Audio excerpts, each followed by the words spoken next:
program no MPP organize a conference no.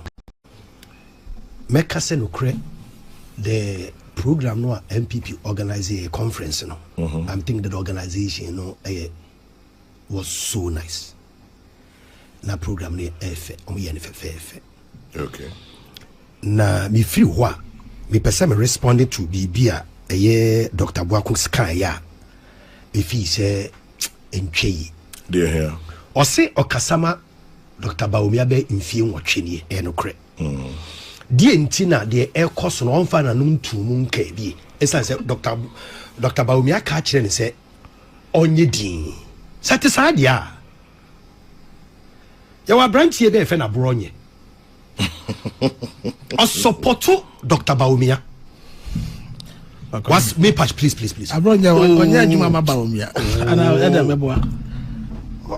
So what patch on cancer adwuma ma no. O say o support no.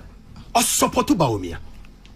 Openly time omo ye tour. The regional tours no. Right in front of Dr. Bawumia, he took on Kennedy Agyapong. Kasatia Kennedy Agyapong, Emma Kennedy responded, and no nema sa program ni nyina omo suspended. Abranti eni wie ye no okọ wuntumi FM so na dwene se odi Kennedy Agyapong eni mbetwitwi form. Ofa Kennedy Agyapong wo party me I don't defend Ken, and I prefer Bawumia as the flag bearer of the MPP than Kennedy Agyapong for my personal reasons. Ofa Kennedy Agyapong knows how to do local politics so well. That about 18 MPP MPs a friend invite Kennedy Agyapong to their constituency to just come and speak for them to win a seat. When they almost say seats, you know, close pay, they invite Kennedy Agyapong. 2016, now the force, some top force, any bail and their constituency channel. The idea is the no idea. This is for Mona can dispose. Debbie, I am saying, I want Bawumia to win. Oh, wow. You campaign Mark Kennedy. Debbie, this is the second attempt, but I'm trying to reform. I am trying to redefine. You don't talk to Bawumia on daily basis. Into Belenka Abronya, but make us some year Juma Bawumia. Abronya doesn't work for Bawumia.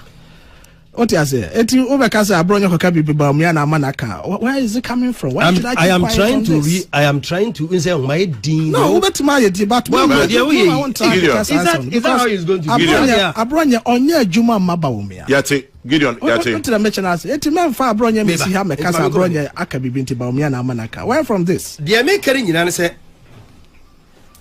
Dr. Boakum say Bawumia ka chere say onye din. Na Adentina Bawumia yesana Bawumia pay internal party unity and peace. And pay me de fa Gideon Boakum so. Say o pass your party no mu dia. Abrantie ye friend Abronye was setting up studio. Esan say wuntumi studio am say ye man kwan ma ne maso be ye de oye no bi. Ono akasa setting up in the studio. Baby onya ni sika o de setting obi enim. But it is believed say Dr. Bawumia tied. How can you say such? How can you make such a reckless statement? Is it reckless? It is reckless. No, how can you hide behind politics and make such a reckless statement? Reckless statement. I didn't come here for this. But please, respect yourself on this show. How can you make such a reckless statement? First and foremost, you said I should respect myself. Yeah. The second one, it is believed. What do you mean by it is believed? I say it is believed. You can't say that. Dog, politics now me say you see words say it is believed now in people's eyes. Please, let's respect ourselves on this show. You don't have evidence. I don't say it is believed. You either say it is or you don't say it at all. I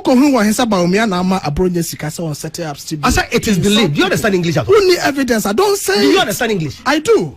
You do. But we need evidence. Do you understand the word it is believed? Look, if you cannot be emphatic on it, I'm sitting here it and is I'm believed. telling You don't understand it. It is not. You are struggling so with don't this say simple phrase. It is believed. Don't say Doctor it. Degree. Me say only evidence is a sanity. Why say it? I didn't know what Kawabra wouldn't so said you can sanity. Why this? Why do we do politics like this? Just to smear people. The problem I have with our MPP for say they don't have the shock absorber to tolerate. I'm not here to tolerate anything. I don't want to use certain words, but please. If you don't do that. If you use any uncultured language anymore, I will respond. No, but in please. Appropriate measure, please. If you use an uncultured language, gentlemen, I will deal with you in a manner you will never like. Gentlemen, Mama Minka Simbi, say Timima Abutre, ene Obu, MIMI Nuntemwa, nature say, Mena Mama platform, and I'm yesa. Dr. Waku, they led them. At the study, I made too many. We don't go down that tangent. Madam Mercy. A verbal exchange between the two of them. I say, you were here. Everybody is listening. Intimacy. He spoke for 16 minutes and I was quiet. I did not interject once. Some may have to listen to lectures. Minkasa. And I'm good. Your work is better. Come and singing the praises of Bawumia. Is that what he was expecting me to do? What kind of DCBA is this? I guess I should be there. What kind of language is this doing? Please, I'm trying to refine myself, please. Onjai. Etekai. The American say, Mesre Gideon Buako. Se Mesre no bebre. On country the boss Bawumia. Say so pe internal party peace there, another party unity there. The abronya ye would put TV new program swa. Or the Japan na yes sawe a ogun ni mu ase na so person ogun ni mu ase onjai because the beneficiary Dr. Bawumia enye kra enye at least I may say men ka bi po me ko kan make say bia so no problem ofa MPP for a conference here wo mo ye makadi kan say organization is fine. Now so in Sambia be a me ya enya me fake crane. Nipa mienu mi ansabi kasa ya in Sambia mo kai me person me respond to some of them. Edi kai MPP lose election 7 months penny away into even 6 months 7 months mo penny. A minority leader ebechina platform so say Ghanaians have regretted voting for the NDC. So Martin says President Kufour is looking for a platform to come and apologize to Ghanaians for the mismanagement of the economy. Sorry. Dr. Asamoah Boateng, Honorable Asamoah Boateng ejina platform so ejina radio so aka. Say eyen Nana Kufour do no ankasa mo ne di nkomo mo no ankasa ka kire obo say wo mo create platform ma no. Na onom begina so mpa Ghana for chew esan say amembu a obu ye ne ye true ka when who say Asamoah Boateng so actually say report no yenokre when no but I heard his voice. I've heard his voice. I heard his voice, exactly what I'm saying. He heard his voice where he said it that they are looking for a platform president Nana Kufour to come and apologize. He said he spoke City FM so in the over the weekend, a day before the Congress. Intime mbomichim etosumi enu eye Nana Kumia so ababontina ba ka se enkugu a MPP di ye no has still disorientated them. I said the MPP has not recovered from the defeat. Asamani nyina ni say eye no kure se ubeko to aba ya wote akonya so na wo kwa aba na wodi obi eni 1 million votes for the previous elections. Now as I lose election by 1.7 million. Just 7 months. What's it? Russia-Ukraine war. And the problem of this country to want to man economy. And this is by the Russia-Ukraine war is still ongoing. Woman ye let you know what the buyer say it is the panacea to the economy. No ye free war. Ye live in ye free war. Betting tax in ye free war. Allowance, fuel allowance of ministers, ye free war. Ukraine war no than war. Yet this government has paid 6-month arrears for nursing trainees. 6 months arrears. Who are bemun nurse for want to men to ya womo kabosum nsia. a baby by ya Ukraine Russia war no home now so sa buy no to make tia sa nursing allowance no a yes 6 months na want to mentia but ya and so call campaign so ko jira say Ghana for ya to aba no wi yenu ye ho enti yenu ye ho anka me yan kasa ye kan election ya mo call you obi enim say mo de nnyoma miensa na mo de lose election ahantaya kese sebe chrono sem party indiscipline and the 70% yana na Kufour adu nakasa of amunya o mampanyini bia se odru baabi na so ba be chia hemfo a o ka kira hemfo no se wo mo nsori nchia no etoto ne nsa eme ehunu wo video so toto ne nsa bahad Ghanaians have regretted from that one o mampanyini a no odru baabi na o ka kochia ahemfo o man hinenom de ne nsa benkum ka kira se mo nsori nchia me kotsina radio so se Ghana for the pen omo do ma betu do omo pen omo nko to aba no nko ba bi omo pe obi ehunu se Nana Kufour do ne nsem a okeka ne nyoma a okeka ne nyina de ne nyina akọ the mistake about Bawumia ye ne se ogbb a Kufour do ye se ono na de baaye bibi a Kufour do de baaye bi ono na de baaye and that was the defeat Wafa se MPP for someone kan Ukraine no Ukraine de se e ka kire eya ye bufuo kakra sese MPP fo gina baby a ena ye MPP fo NDC fo ye to abani wie ye Ghana fo nu wo Ghana fo ni be Ghana ni be na ba be ka kire MPP fo se ye ni ehun obi ankan na me problem kakra me work to bi and say Bawumia kasa fe wie say the party let's end tribalism, religious intolerance and internal party attacks okay.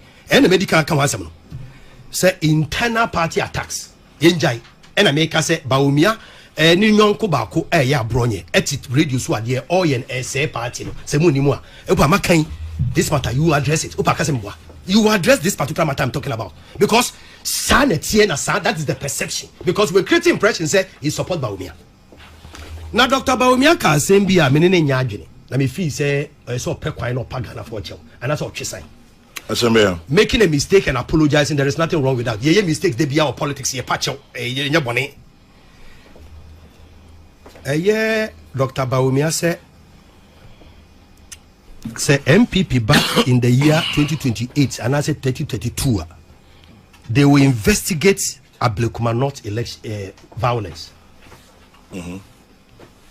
Kwame. Dela.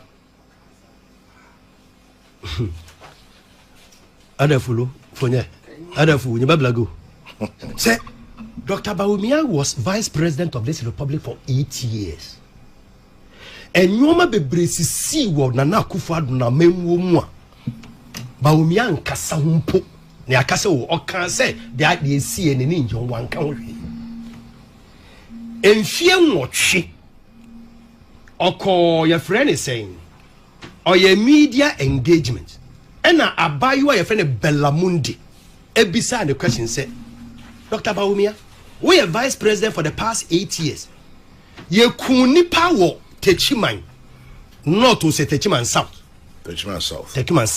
nipa nwotwe ene wuye over o president anka wo hwe wo so wanka wo hwe enne when your platform obeka ho bibi ana Bawumia no response that day ni say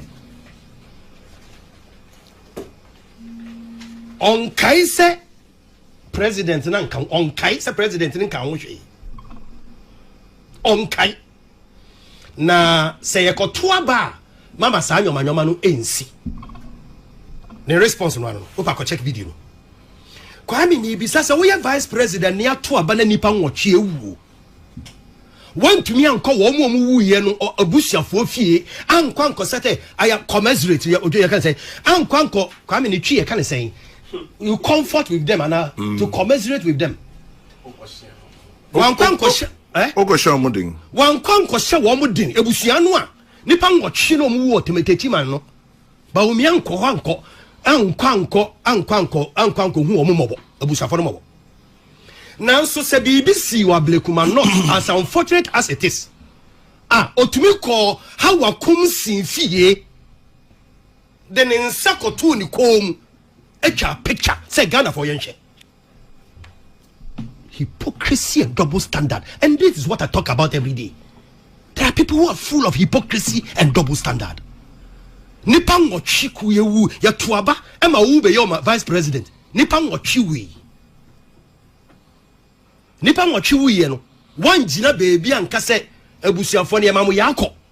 Wan ko ebusuafi anko kan chom se yemamu yako. Wan ko baby a. Na how akum se obi tu ti se ma papa bi tu se the flying mind. Etu ya ko pem no de ne bo ho enye. Owie ya pe vice president of the republic NDC vice president Professor Jenana condemn minister for defense condemn minister for interior condemn Fifi Kwete condemn. That is how different the NDC is from the MPP. Yet Bawumia as vice president of the republic in few watchi and to me and kase the see what take him south no enne Bawumia said ni wure emfi the see wa blekuma not ne da ni wure emfi da e person me ka asem kire Dr. Buako no ka kire ni boss say the slow bebre ka kire Dr. Bawumia ma yen say de wo mo ye wo kasoa mo ye wo aya waso wogon or say west wagon say FM yes ye wure emfi da de mo ye wo techiman ye wure emfi da de mo ye wo asin not ye wure emfi da the same thing so ni wure emfi na so oba be ya adenti no ye vice president why yes anhwehwe no double standard hypocrisy in politics. And these are the things that make me feel say and yes nipa we tolerate it no matter what.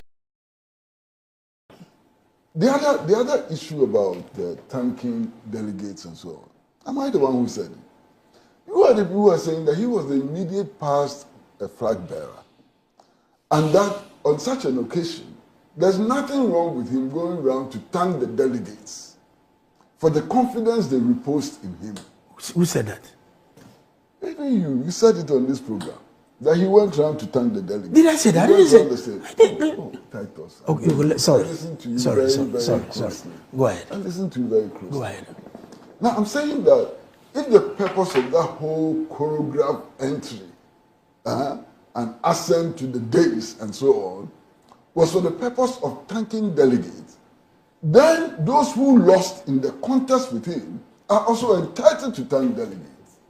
And that the planners of this Congress went to great lengths to prevent other candidates from also thanking the delegates. That's the point I'm making.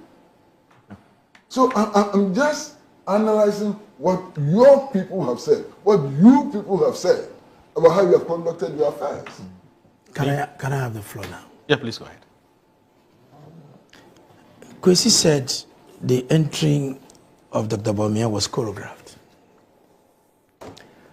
If you watch from your homes on your screens, from the VIP lounge, you have to step out, walk through the tracks. The stage was on the field. You walk there. So the fact that whilst walking with his spouse and he waved at the crowd is choreography. That is my big brother's description of the way Vice President Bawumia walked into the stage. He sees it as a choreograph. That he lived that for his own judgment. So now people are judged the way they walk to go and address crowd. Is that the case? No, that's fine. But sincerely, after walking to the stage, he decided to wave and come and sit down. It's also a problem. But because of fairness, I will agree with Kwesi to some extent. Why don't you invite other people who want to come and wave and crowd? But I met Brian in the crowd, waving and greeting delegates. What stops the other people also coming up to go and do the same? You mean outside? Outside, I met Brian. We hugged. Not within the... Not on the field. In the crowd. All the regions. You know, where the stands, the popular stands. Greater Accra was the first, followed by Ashanti, Central, in that order. But that everybody's allowed to do. You know, so I met Brian. Yes. Campaigning. We hugged and we separated. But you even campaigned. I wouldn't campaign. Yes. You know, so if Kwesi is saying that the organizers of the conference should have allowed the other aspirants to go around. Take a walk in the inner perimeter of the stadium. They could have gone around because Bawumia was seated. It's only when he was invited to come and address the conference that he waved at the crowd. When he finished, then he went round to wave and went and sat down. So maybe... Or your point is that perhaps a stronger case could have been made if Brian had requested that he also wants to go around the... Because we didn't know about Bawumia would go and greet. We didn't know. And he was stopped. I think that's the point. You understand? Look. Because let me finish. Cool down. Kwesi, cool down. I'm not angry. Cool down. I'm just sitting here quietly.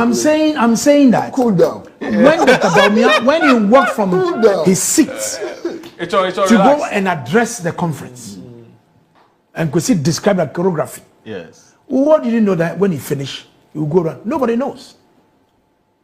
You see. Nobody knows. All right. So for him to move round, But to greet the rest, if it was... and Kwesi sees that was unfortunate, that was unfair. Yes. And for that matter, the other aspirant should have said, we have heard you. Senior, we have heard you. Thank you very much. Okay. Finally, thank you, my brother. Nima, Thank you, my brother. You said Before- Jameson made some attributes about Dr. Bawumia, and why did not say that about your mama? Yes. No, I didn't say that. No, that's what you said. No, why did you campaign no. for? Why No. did you campaign for? No. And Moro said, but we are different political parties. No, I didn't say that. So then clarify yourself. Please. What I'm saying is that this is Chairman Sabos, Yes. and I'll do it again. Who says that there's no politician that is more popular than him aside President John Dramani Mahama, and that his qualities such as personal integrity, incorruptibility, intelligence, and humble character put him above other standard-bearer hopefuls. Take Mahama out of the picture, and there's no Ghanaian politician more intelligent, humbler, and more experienced than Bawumia. So clearly, he places Mahama above Bawumia. Clearly, by his own words, and these are in quotes. Now, what I'm saying is that we just went into an election 6 months ago, 7 months ago. At the time, Chairman Sabos knew about these qualities of Mahama, which places him above Bawumia. He's saying that, I'm not saying it. Okay? And yet, in the elections, he insisted that we should vote for Bawumia, knowing that, according to he himself, Mahama was a better candidate. That's all I'm saying. Can I come in now? That's all I'm saying. Do you get his logic? Moro, I'll come back to it. Okay. I just want to stress a bit on the choreography. Okay. Description of we are going back to the choreography. And because that word is so nice, so I just want to. Okay. If from Kwesi's description, and he thinks that the other aspirants were not fairly treated, he should forgive us. For the sake of unity. For the sake of unity. But I still ask the question. For the sake of unity, let's forget about it and move on. No, I want to know because this. Yes. So that we can set the record straight on this matter. I want to know, for instance, whether Dr. Brian Agyapong, Agyapong, Agyapong, and then more and so on and so forth. Did they specifically request? Sitting here, it is very difficult. No, I'm not asking you. I'm not asking you to answer because you don't speak for them. But the question you are asking, how can you get answer? No. It's a rhetorical question. No. I mean, how can you get such an answer? No. It's not meant for you to answer.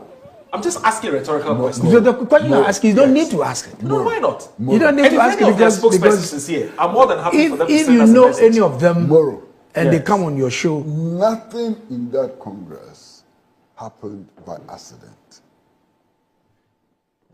Everything was planned. Was deliberate and planned. Oh, because now you are in the head of. That's how it ought to be. You are in the head of. Are you saying that the things that happened there were haphazard, they were not planned? No. But that's what I'm saying. So now you are in the head of. What ought to happen? Everything has to be planned. You are in the head of the NPP. But he's challenging it. He's saying that it happened by accident. No. I don't know. The way you are speaking with that authority and the finesse that he's in the head of. you should stop it. No, you see. President, Your use stop of it. Hold on. so your use of Stop this so mischief. your use of This is the mischief. white This is photograph. typical mischief. Mischief. Mischief. Mischief. Me like you. And the point I was making is that nothing happened at that Congress by accident. Okay. There were choices to be made, and these were the choices that those who were the organizers for the Congress made. Right. One of the choices which they could have made was to build a dais big and strong enough to accommodate all the contestants and party leaders in the center. So nobody moves from a long distance and walks with their wife wearing white and waving to the crowd. That could have been avoided. They didn't choose that, okay? They chose this scenario where Dr. Bawumia actually comes from the VIP station in his white with his wife, arm in arm, waving to the crowd, taking about 20 minutes to read the dais, with the wife standing by him to deliver an address and walking back. That was a deliberate decision. It was not by accident, okay? The decision not to allow Kennedy Agyapong Agyapong to enter the stadium with two horses in front of me. Here, one of the horses was brown and the other one was white. Was also deliberate. They stopped him from entering the stadium with his horses. And I'm sure that morning, quite some resources would have gone into feeding those horses. They were very well fed. They fed the horses for nothing. They couldn't perform. Tell us. Hey, where are the horses? I can see him, but where are the horses? I think, yes, that's the white horse. How do you know these are the horses? No, how do you know these are the horses? But those are the horses he's come with. Wow. So you mean the horses were prepared for this? Wow. Yes, we were not. Maybe we were not meant to enter the inner perimeter Moro, when the event was happening. Look at the horses. Look at the horses. Can I That's have the a brown bite? one. They actually look like donkeys, don't they?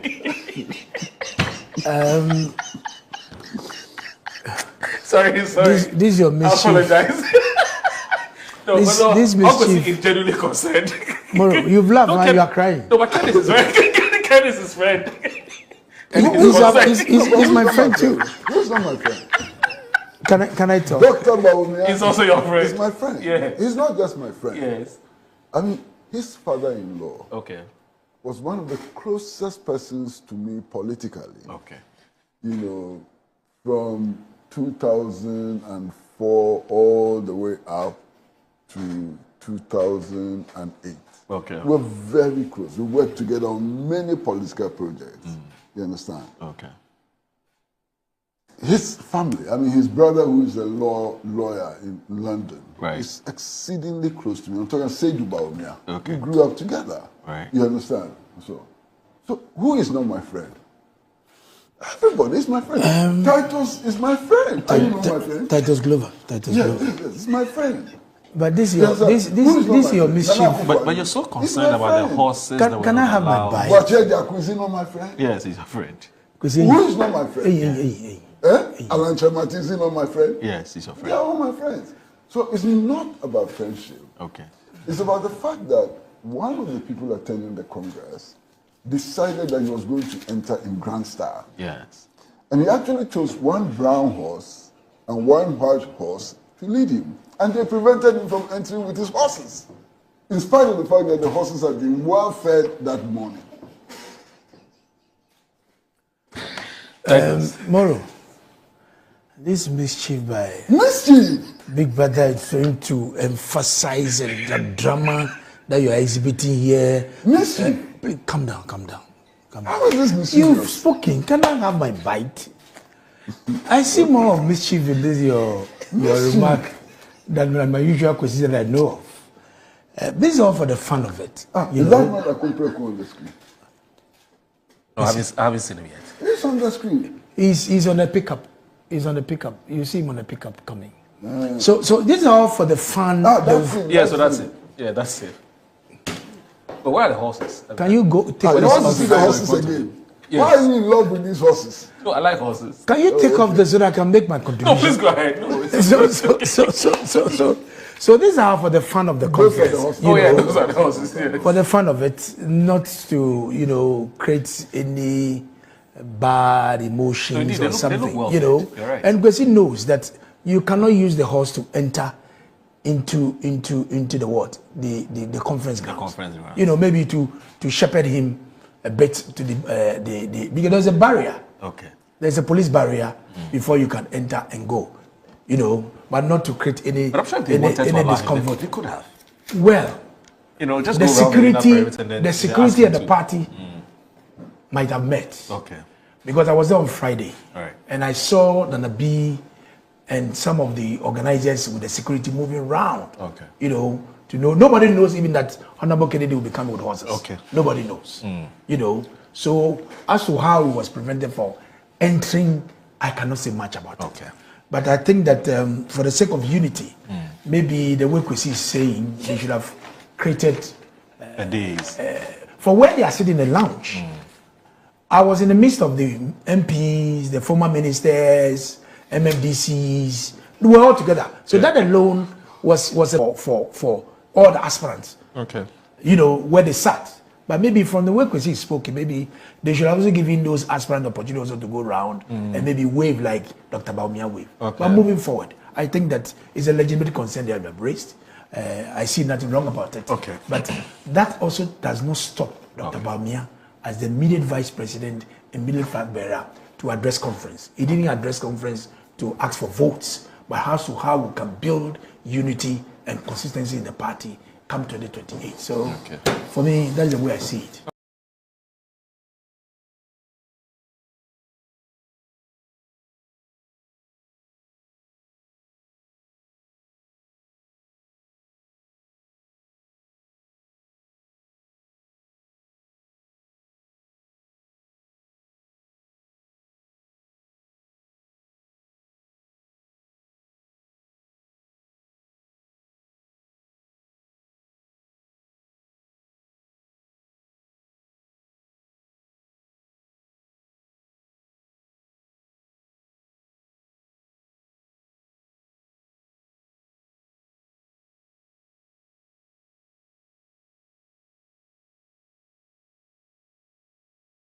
You see, if you lose elections, right, first and foremost, there's a reason.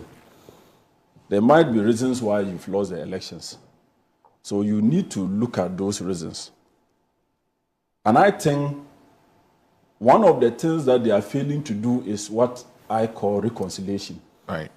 You see, and if they are not careful, that is what will still hurt them going into the 2028 elections. They will go into the election fractured.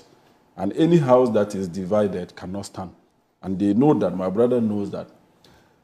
You see, if you organize a congress and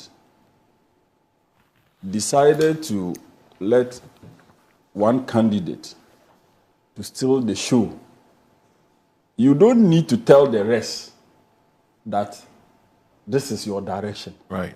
You understand? Yes, like he said, in their constitution, in all the parties' constitution, we don't have what we call flag bearer hopefuls. But we know the intentions of people in the party who are not small people in the party. We know their intention. And my brother knows that very well. You understand? Right. So if a program is organized and some purported flag bearer hopefuls are being gagged in a small corner, whilst one is allowed to move around virtually the entire stadium to exchange pleasantries with delegates. For so many minutes, he was walking around doing that, taking all the fans' applause from the crowd and all of that. This, you don't need anybody to tell you that this was the purpose. or this was deliberate or not. You said it wasn't planned. Yes. Why was it not planned? If it wasn't planned, he is the only one who was given the inner perimeter to walk around, unlike the others. He's the only surviving. Yes, he is vice president. You see, but let me now come, which Former I know my vice brother president will understand. When you are managing a divided house, you ought to be very, very careful in what you do, so that people don't interpret meanings into it. You understand? Right. There's already a perception that this early Congress, this top-bottom approach is being undertaken to favor His Excellency Dr. Mahmoud Bawumia. He knows that. You heard that. Moro, you heard that. Everybody is common knowledge. You understand? There's that perception that is, they did some research and realized that, look, the current police station executives coordinators as it stands, if they take them to be the ones to go and vote in the flag bearership elections, Dr. Mahmoud Bawumia will have a chance. So they decided that, look, in that case, let's propose a top-bottom approach instead of the usual bottom approach. Moro, where will you see somebody building a house from the foundation, the roof, from the roof? Where would you get that? Nobody built a house from the roof. You build from the foundation. The two political parties lose power when the basis is destroyed, when the basis or the center cannot hold. You see, the top, you can, at the top, can take your decisions based on your interest. But if the basis, the foundation is weak, I tell you that it will not suffice. It will not work. But Cletus, they've told you two reasons why they're doing this. One, the current situation, the circumstances the party finds himself in, the fractured nature of the party, Yes. the acrimony, the backbiting, the suspicions here and there. You are skewing somebody against this, you're favoring somebody. They're tired. They believe that if the party gets a leader early enough, it will end it. That's number one. Yes. Number two, these polling officers, these party officers you're talking about, most of them, their mandates will end next year by March. In some cases, I'm told even in April and May, right? Are you going to wait till that time, conduct your elections, before you even elect your flag bearer? They don't have time. They want power in 2028.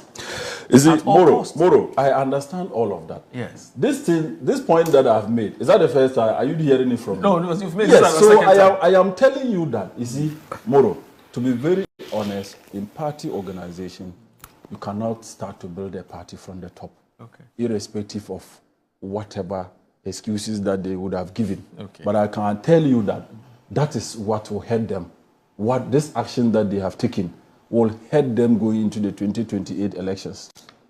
Many, look, you are managing a divided house. I understand where they are coming from. I know, just like he said, look, if you have a candidate, even at the parliamentary level, at the MP's level, or at MP's parliamentary primaries level, if you have candidates who have come to contest you and you are a stronger candidate, you pamper them.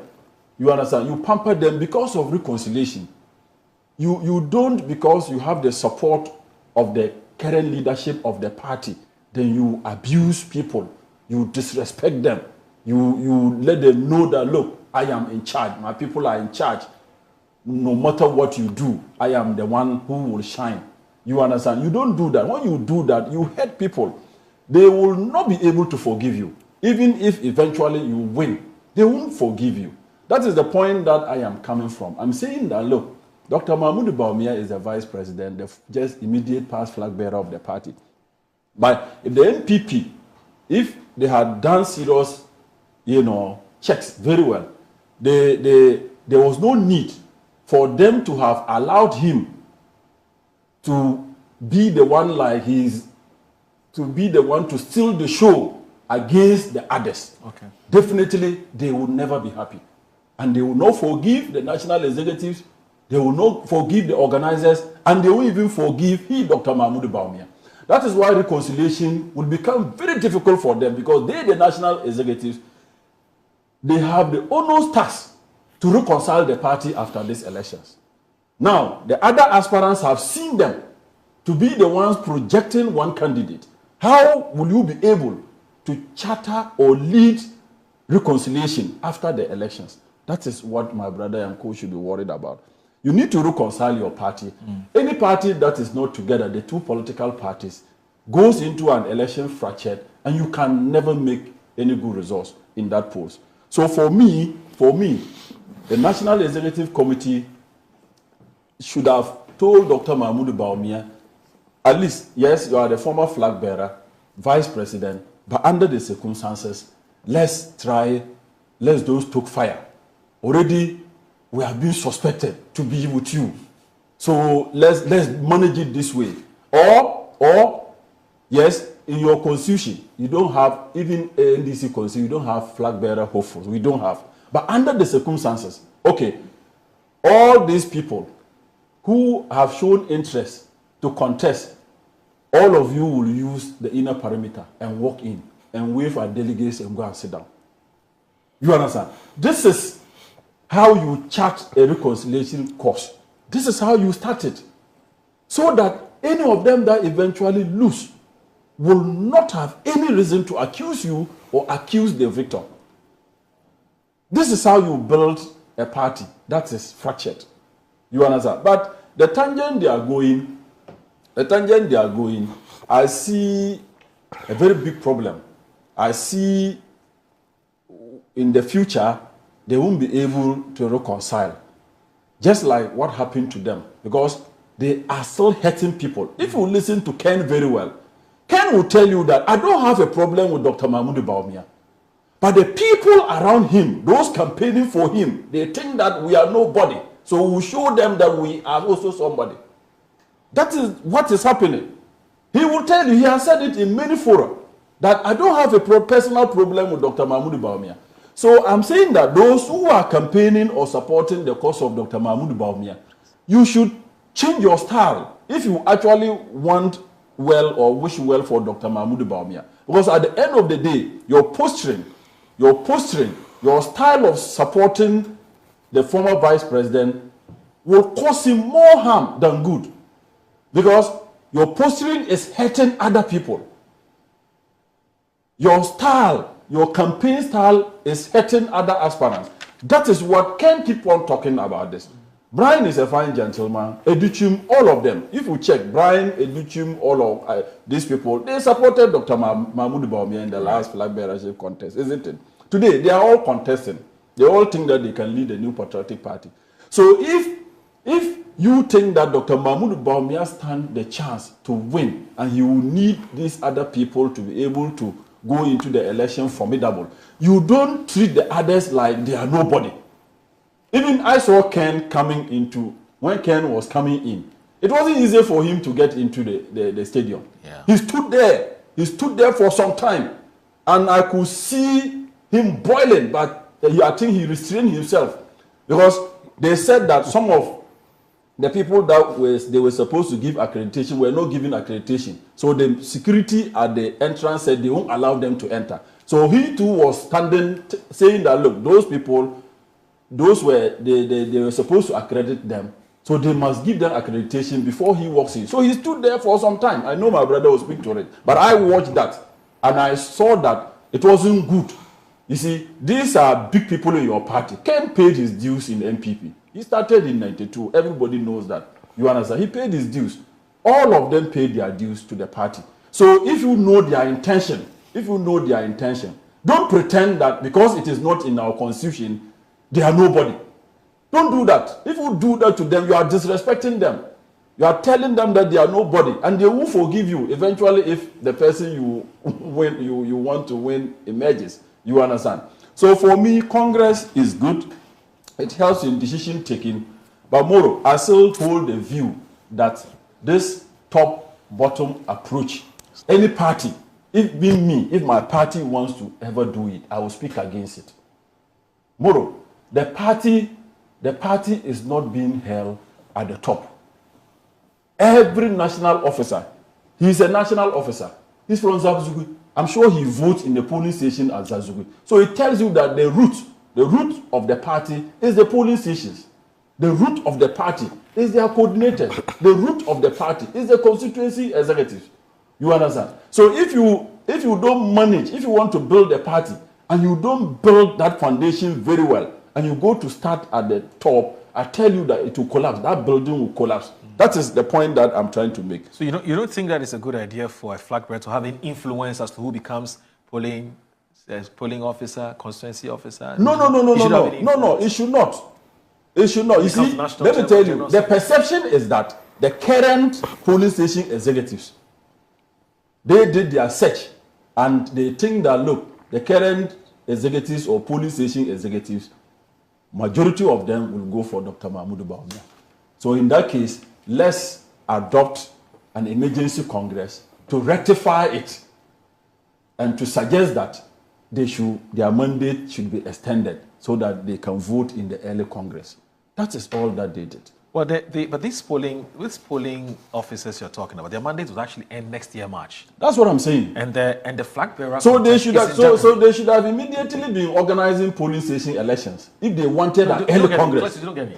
If they wanted an early congress. No, you don't get me. My point is that the polling officers, the polling station officers, their mandate ends next year, March. Oh, the two political, but they don't wait for the mandate to end before they start the reorganization. He knows that. They don't wait. No. It's organized even before. We start reorganizations. Once they have a calendar. The political parties have a calendar of reorganizations. Okay. So if you come out with a calendar to reorganize the party, remember the elections or polling stations is not going to just be one day. Yes. You understand? It's a process. They will start it from regions, constituencies upwards. Okay. You understand? It's a process. So it's not a day activity. It's not an event. It's a process. You understand? So all that I'm trying to say is that with all these new things that they are introducing, there is that perception out there, which I even think is real, that it is all done to favor a particular candidate. You see, if you lose elections, right. And they are to the for party no National Executive Committee. This is in how do they are to top bottom approach. And I want some baby. No, the 2 year watch say maybe a MP Amanyo Kona do no or more do a year crisis pa just say any asanketo akra na sa a year top bottom approach no or say abba. Just say one year penny for ya adwuna ehun just say enye or the nchema do pina na dia to bia efa a top bottom approach won say nsema do a MP Amanyo Kona penny for dia to bia a year odon for ya do mo a year afia di enmu yi o mekoroma kwakoto aba na fe ye obi a obedi aya pass na ye beto free aya soro na fe ye de aba from ho nsem no aya bebebe no ya de se owura Ebenezer Opokubu ahe ono so ache na adwene e de afa ho abuso ye nkoni ntin nsem do a Ebenezer e de ato dwane ye ba be transfer na fe ye di ensem no enso ho enkomo say ye kofa afi ye soro e de aba fam enua ene de entwa yi enu na me ne pani bi di nkomo pani bi frɛ me na ye di nkomo na asmo be kan say the mother ye official mother say party no there for warrant magu party no on last Saturday. Oh yes, because who did you make that's a jumadi na wudi na enya fapem enya foundation na ebeti menya nine ejina so the future of that building or the future of that project will be at stake. And I think to some extent that was what happened last weekend. But makanda sa no panimfo ka say achia emui edesi ka say na I believe in leadership, and one thing I have seen about this party, currently party will like a leadership. Oh yes, the party is in crisis. Samum Party no is in crisis because now won't me answer that pinpointing ka say Esumesi Nasa Obenting. He's the person leading the party. Though we have the national affairs vice chairman, second vice chairman, then third vice chairman, which are in the absence of the chairman, the first vice takes over. And again, we have the general secretary of the party. But you could see the inconsistencies. A war among Abrabum. And not enough. You see, this party, you want Kufour obodu mumuja. Ekoji party we here then. You can't write this party's history. Abra Oma President Kufour Edin. Untime nchro MPP history, a political history. Abra Oma Yeredubuwa Edin. Untime nchro this party's history. Abra Oma Yera His Excellency Nana Adodan Kufour Edin. Untime nchro party history. Abra Oma Yera Kennedy Wahine a compare Agyapong Edin. I say we sir NC yes sir. So may come and business to say. Let's ask ourselves a fundamental question. Okay. Last Saturday, where was the former president? Nana Adodankwa Kufuor and Yera, former President John Agyapong Kufour. Such an important program. Meaning, say, His Excellency Nana Adodankwa Kufuor in Ghana. Good. But former President John Agyapong Kufour there, and on no mean to me and confirm it. Good. Maybe I know. Good. Let's assume without admitting. Say it na yare. And Yera Kufuor atuno. Just after few months or leaving political office. So at the event is in here, I'm gonna show up in this such an important program. But let's you miss you could be able to say empo omo buy no krampo no how were they treated? How were they treated? Yemfa Yera Kennedy as a non case study. You see, this party, nobody is bigger than this party. And nobody's interest should supersede the party's own. Party will say, oh, ye can't call for Modu Mumuja, Akon, Abre, Aji party Yatoha. Honorable Ken, one key figure. But Yan Shani entrance to the program, how he was treated. Okay, so into me material, mention that more Papa Bia my party we see. Mention that more Papa Bia my party we see. Now me cause such a programmer. Sadie Omutwiti over Kennedy no. You be treating me sir. The answer is no. Edentia, do we have any cynic agenda against the man? And this man I kind of was him. He's 1,000. You touch millions of people in the party.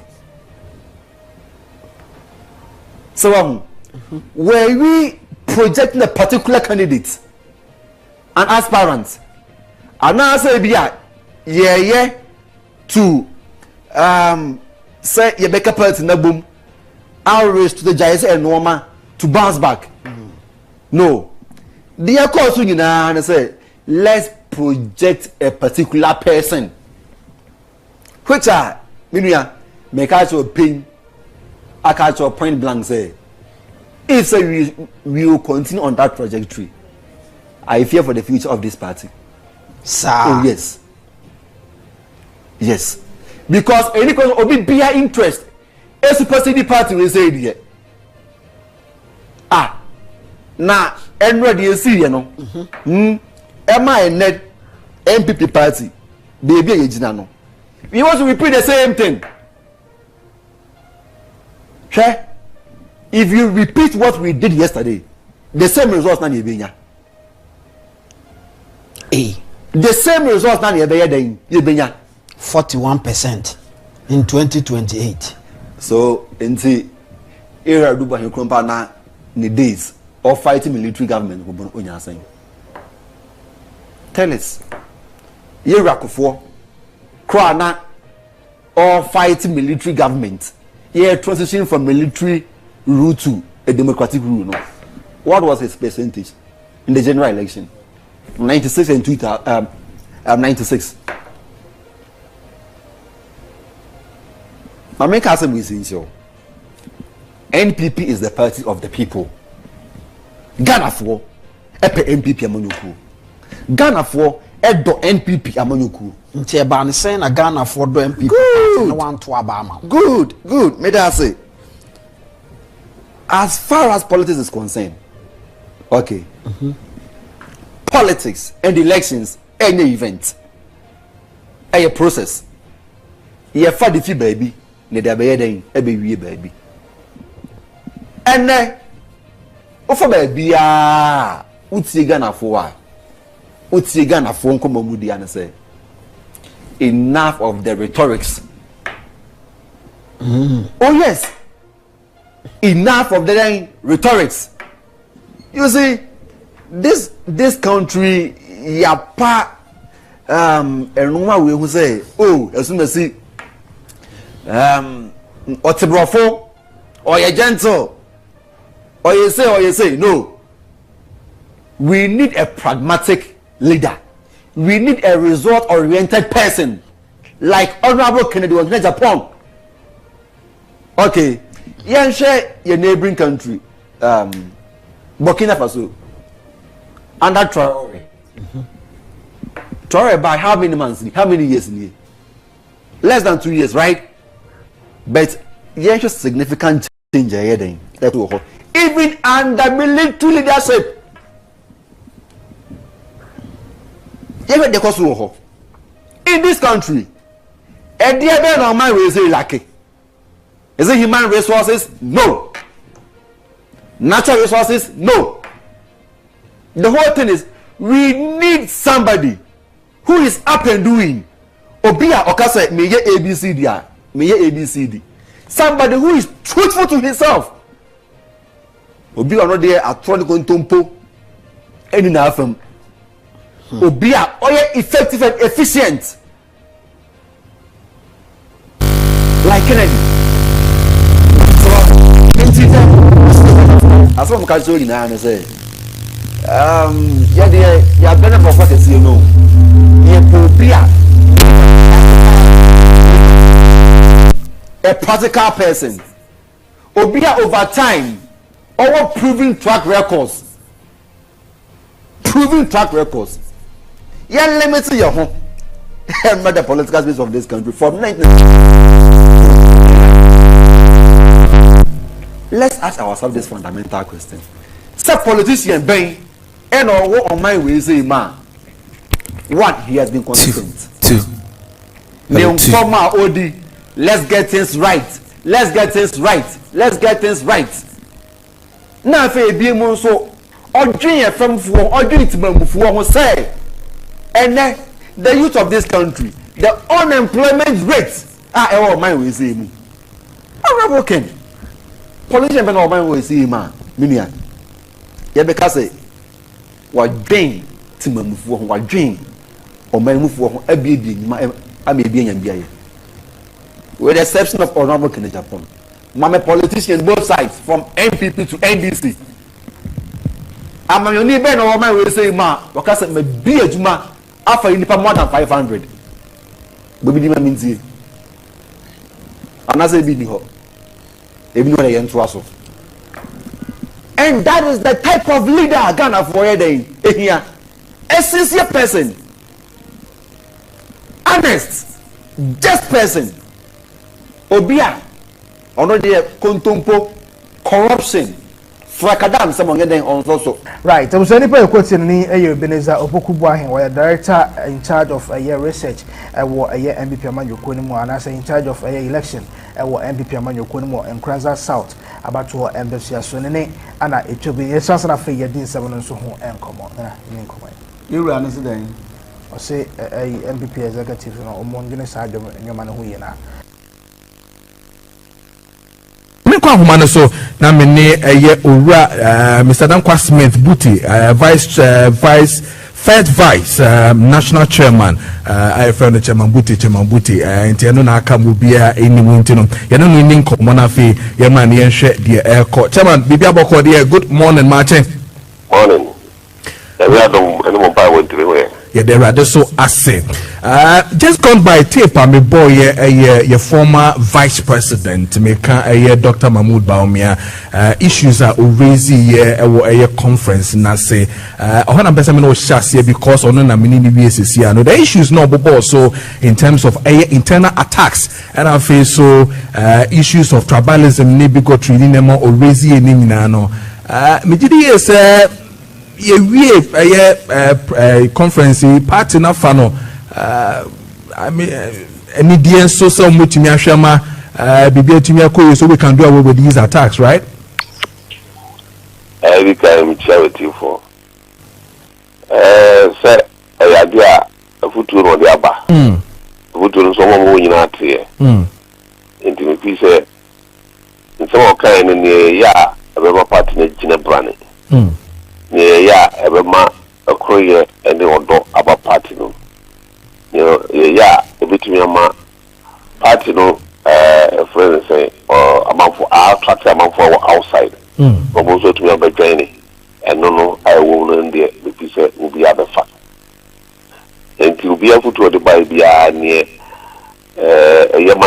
no fact near you na partner jini Obi says as acting chairman say ebane say yete yehu media so di yehu a sebio ye ba betu TV so ye ba betu radio so ye ba hu dawro ebane say munya enough evidence efa say obi yes anyema yi a sebio party no hwe so mbetumi ama obi be can do away with na hu suspension no punishment no migidi is ebeba no one no say say bebre na no perception e feel say as a present executives no maho Kenya when it comes to discipline no e form sebia wanimu a nti na mpese mi hu se niema ya sebia boboso yi eba ne se yete so bi ye bia arrange ben na ode be ma party for mutio and delegates on mutio and even omomudi a friend say potential candidates na no monsem kano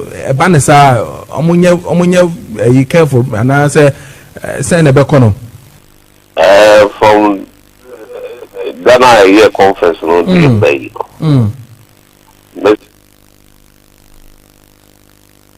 abusia for me momo akwa Rejoice Media TV so ohwe me a no subscribe no share na odi amame next year da foforo body e dey amai na me no ba bedi enkomo kakra enene me share ntiki o numre be pray sanse mra no ko na ene enkomo kakra na ene onabo Kennedy akompro ko Agyapong e ba bedi na yene na kasa ni di kan no ye beda onabo Kennedy akompro ko Agyapong ase enene supporters se Abraham call National Delegate Conference na internal ade no mokọ akoye na nkrofo ye omadwe se ombe Mafia no ombe kele no ho ombe ye ni bibia na chese etu ato na ababe ye nsem bibire o man Ghana mu no ni aka se Kennedy akosese ho akoye se dia ene MPP4 decision we na take no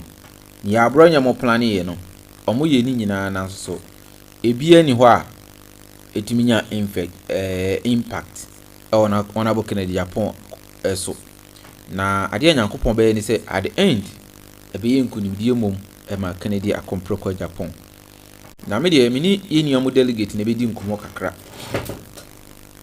ne di kan oluma aye ne de oluma aye ne chefa se wonya abotre na ne yekoso bia no o tolerate na wutie na chese sansensem amanfo kekan ne omoye ne omokoko broken road abra woko sempo ena obi kan ne sempo mi a me support Kennedy Agyapong ameye campaign na me kasa radio sin na sefo na makodru Kennedy campaign office na nkrofo nyina nime na omo force se omo mami nwuram omama omega ko omama we ko omama we ko omama ishmeko omama obi akọ na se mimi be nwuram na a police for ni security for your majesty omo mami nwuram na omo tete me sansa na mawuram a mankasa ehemitirim se mankasa kura ehemitirim enye se mi re yedin afi enti na chese ne mefa me ho adwen no no ma mienu se mejai ana se mefa me ho adwen ana se me kɔ hɔ a me hu se hade adwuma pa na me ye nso nkrofo epe adwuma me ye omo mpɛ ma asɛm aho na o se me take me decision enti oluman ye sere ho o de ba down work dia a ye judi e ba se ye nya adwuma ofoma ye judi ti oluman efiri sa America MPP4 sikasem embo amu biem ja omo na omo workers ne nko strike so omo to omo sika ja omo ai ja omo na omo nko na MPP delegate mu tie ne me be ka kire mu omo ko ye ɛyɛ mo a mo from police station for the mo nka ho bi na mo kɔɔyɛ na mo party executives delegate na kɔɔyɛ a mo de kuku anu mo various constituency no and various sectors no saa nkrofo yɛ mo kɔyɛ mpo ebi mo struggle ansa na mo nya accreditation ɛne kai sɛ sɛ ɔmo se top down approach a mesrɛ mo delegate munyu na mo fa mpane hye ɔmo. Each and every delegate should thank God. Say, yanya say this time around no voting. Pick. Nanka moko delegate conference nanka eko yi Bawumia jina nchen no mo yi Kennedy jina nchen. Should we use this one for MPP presidential candidate or flag bearer now on Kufour na mako hama obegru stadium no ma jeso yeah mo fa omra na Kennedy bedru na manfo abo ajesu no ye da nyame asese o manya ni sa na o mo amma mo delegate akonya se mo nto aba me pamacho mo yusu mo adwen party ne nkrofo bi je party ne ekọ baabi mo party ne beduru baabi no sa wo kọ na ye hwe wanim na se wo no ye hwe wanim ba ko mienu miensa na wonka ho bia party na sekra wunya kwan nsi ho bi na party e wo opposition ena Kennedy Agyapong a wo boa e ka no kore wo Ghana ha o kokra ye ma no nkoyi enye sa party ne ba power de na besi e kire se wo ko manu abenamansa wo delegate for o mo mfa ho kra ye bu se wunye nipa sanka ye bu a anka police station executives anka ye ba be koi anka ye de mo ka ho amukọ ye nkrofo kogigi sika o mo mi se o mo sa amukọ munye sika sen ka sika na mo gi anka mo munye bi anka ye o mo nu aduane breakfast man nkrofo awia mo aduane die enyimire o mo aduane die asan so ma bi mu hotel dai ebi mu koduru ho ama ade achi koda hotel ma ade achi ye ebi mu so ankoda hotel na mo gi omu hotel sika no me pa cho mo wo fam no mo gi bie ya na enye empanyimfo no tesro ho mo ekoye o endorse Bawumia endorse Alanchamantin a mo gigi o mo cars wo soro me pa cho mo di bi bread police station executives o mo mfa bi ambre mo na so ne yi o mo se mo na mo se party no police station ni be na ekogina ho kasa media me pewe nti wanfa me beto ma wi me yesi a okokọ gigika bicycle kora wanyi bi nso mpanyimfo na omkoye sa ade no omunim se wuni adwen omunim se wuni nyansa nti no omo asia ko take decision di ama wo se ni enkoto aba 31st na 31st na ye koto aba no wo police station ni na wo ye party ma be so be police station executive no wo ni yesi wuni adwen yesi wo no wo de na en camera wo no support Kennedy Agyapong ti wo NDC wo no wo de ane se kofam na koye mfutu djuma eduru adodode ya wo nka ho saa na mo ka no ho enti se wo ye police station executive wo ye delegate na se wo kwa koto aba danyame ase se ye mo akonya se koto aba enti this time around no delegate na nkasa mo ye smart they how dey na mini mu deeper because mo hu se ye de Bawumia kwa aba na ye benya candidate na mo ye be lose 2028 eye common say MPP beba power after 2028 no MPP for NDC for ba be form ho adwen gu MPP for adwuma enti mesere momwa na nnoma no yede enye simple famba MPP wa wodo MPP no ye wadwen say o kwa akoto aba ma Kennedy Agyapong na Kennedy Agyapong no munimo Kennedy Agyapong is on the rescue mission. He's on the rescue mission so obeji MPP party nesi wo eye ni ya se obetena se na ote nkwamu na esi MPP party agu na esi edu nkati abrage aba NDC na Kennedy Agyapong entimi nkogina ba bi nka MPP eni nti na oje party MPP na gina ho no na MPP party no nka ni ya modi ya nkrofo bi nti no anka party ne de nka agu osofu bi be yi pipa de handkerchief kra na ote no MPP mpanyfo ni nyina na omoteto no say what is happening in MPP. It is not unity. It is called this. No what people no say. And na kire say MPP party na mu tete. MPP party na man for Mafia Kufour contract ba na di ma man for yire mo. Na di ma man for yire mo. No obi kunu ye president. A woto su mienu na osan so je contract. Obi ekunu eda si obi ano na osan so the contract man yire. Osan the contract man baby mama. Osan the contract chese abronkwan wo party executive police station executive obawie school akope ba bi amana kwa national service kora wanya national service kura wanya wo da so se me koto abama obi ba JK koto mane ye de eti fam hawo ye mementu bi delegate me menye delegate mo se mo kwa bi DJ ak mo se aka na radio se be kwa register ntino mo se mo nko ye bi na aya na Bawumia rafi bibi omo di Bawumia chi no mo ha no they are really doing the man bad. Dr. Mahmoud Bawumia has not realized it. Somebody should send this video to Dr. Mahmoud Bawumia, my lovely uncle.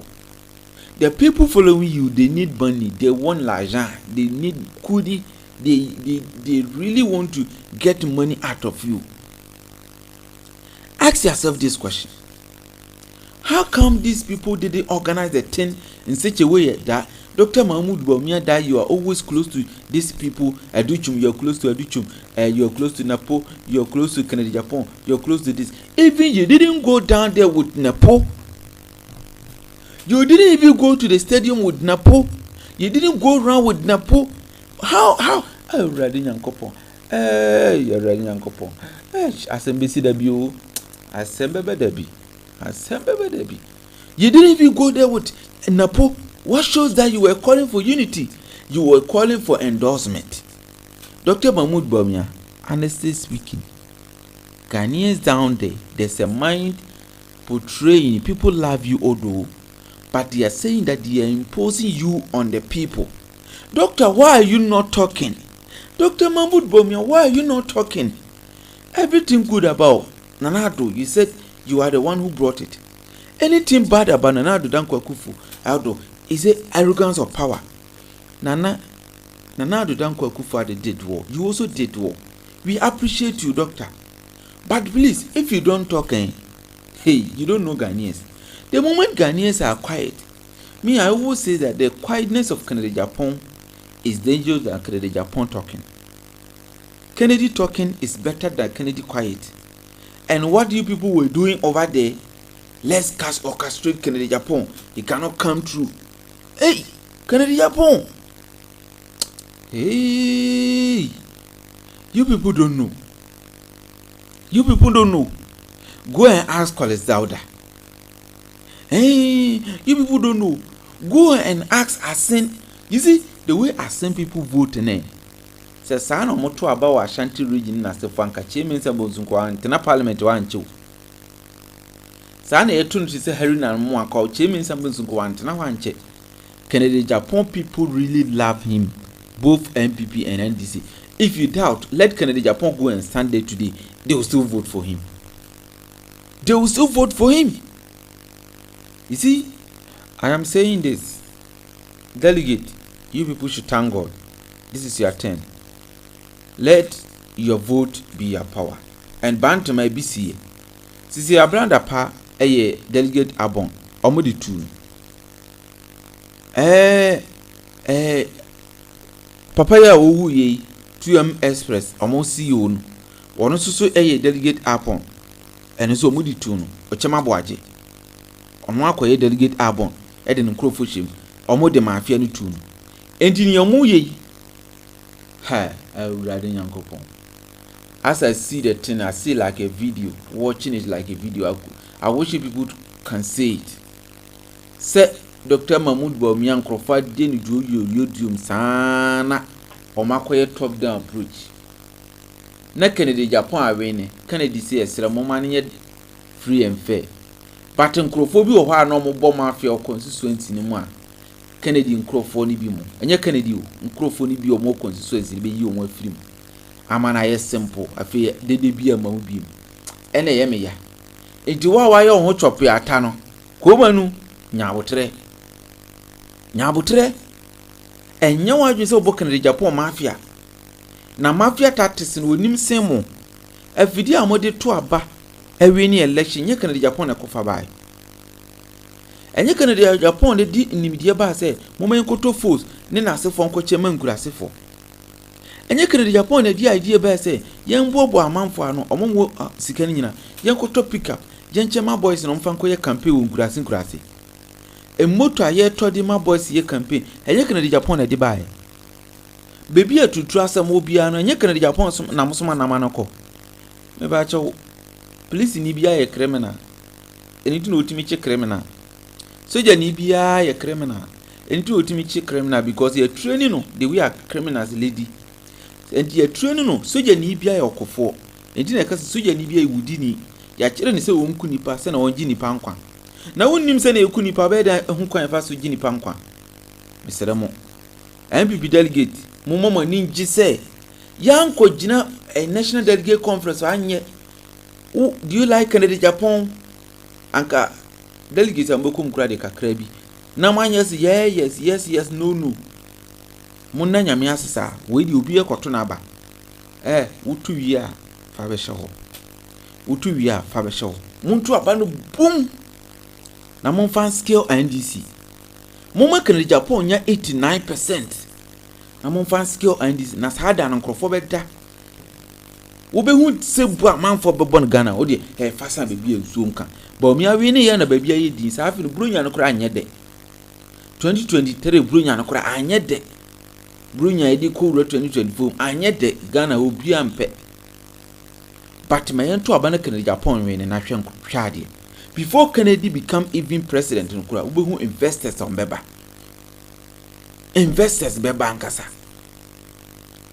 and MPP for munya gidi this time around we delegate who share kura bia say wo de wa ye adwuma mo ba mo mamo hwe Kennedy ba oba mamo say no who for of support Bawumia CEOs MPs MMDCs omunim se Bawumia ba we MMDC nti oba ye minister eno mo ko Bawumia ho mo kokoje 10,000 12,000 e ka say we are all for Bawumia munya wotre Canada Japan eba o say grassroots na ye wono police station executives no ebi mo PhD ebi mo degree ebi mo common sense ebi mo skills ebi mo ne edi leader nti Kennedy na ka kire mo say se mo de nkura no koye campaign mo ka kire mo so mo for certificate mrana Canada Japan ba bedura certificate or no certificate you get a job.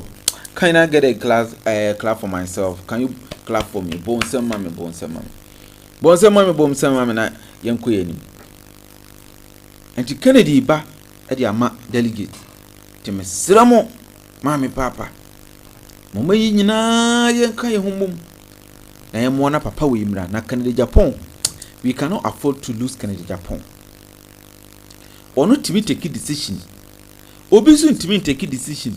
Enti obi betimi akura ba bu Ghana na odi adwane kwa abrochire because obeka chen say oh yesi we ye be yesi ana wunu de akire ba Kennedy ni de wosi yemfa ya de local things yemfa mbe odi ye man misira mo anya bia sika bi na makoje na mo ye odo a me wo ma Kennedy ni o man Ghana tina mete ha eni mo kasa na me ye didi misira mo papa ma ema me bre nya kwa delegate minu ya delegate mo na wan hu so obi ti a radio so ni TV so eye sa de o ma Bawumia abra won di atem omo di Kennedy atem because omo no majiska omo ye NDC4 omo majiska na omo ye sa campaign ama Bawumia omo ye ni Kennedy am ni omo ni asem na omo di atem ni ye mu hu omo na mu hu ni se Ghana fo nyina say top down approach dia si edun katia bakabi na si edun katia kasa woni mi padodo mutie ni chama mute akabi na obiri boahe na no menini ko hia ye chese abonofo ne twa ne ho ahia bebre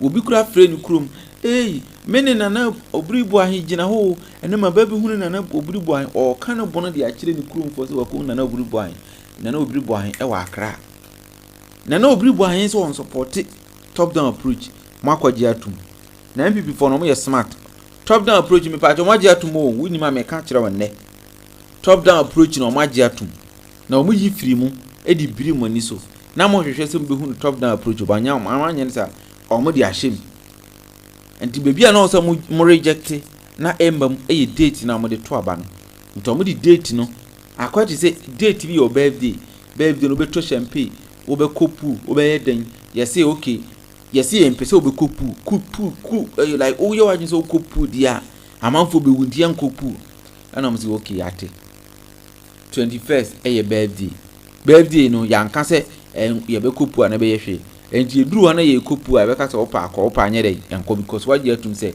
yenye birthday enti sa smartness na MPP for no mo ye very smart, very very smart anything I call one who top down approach no.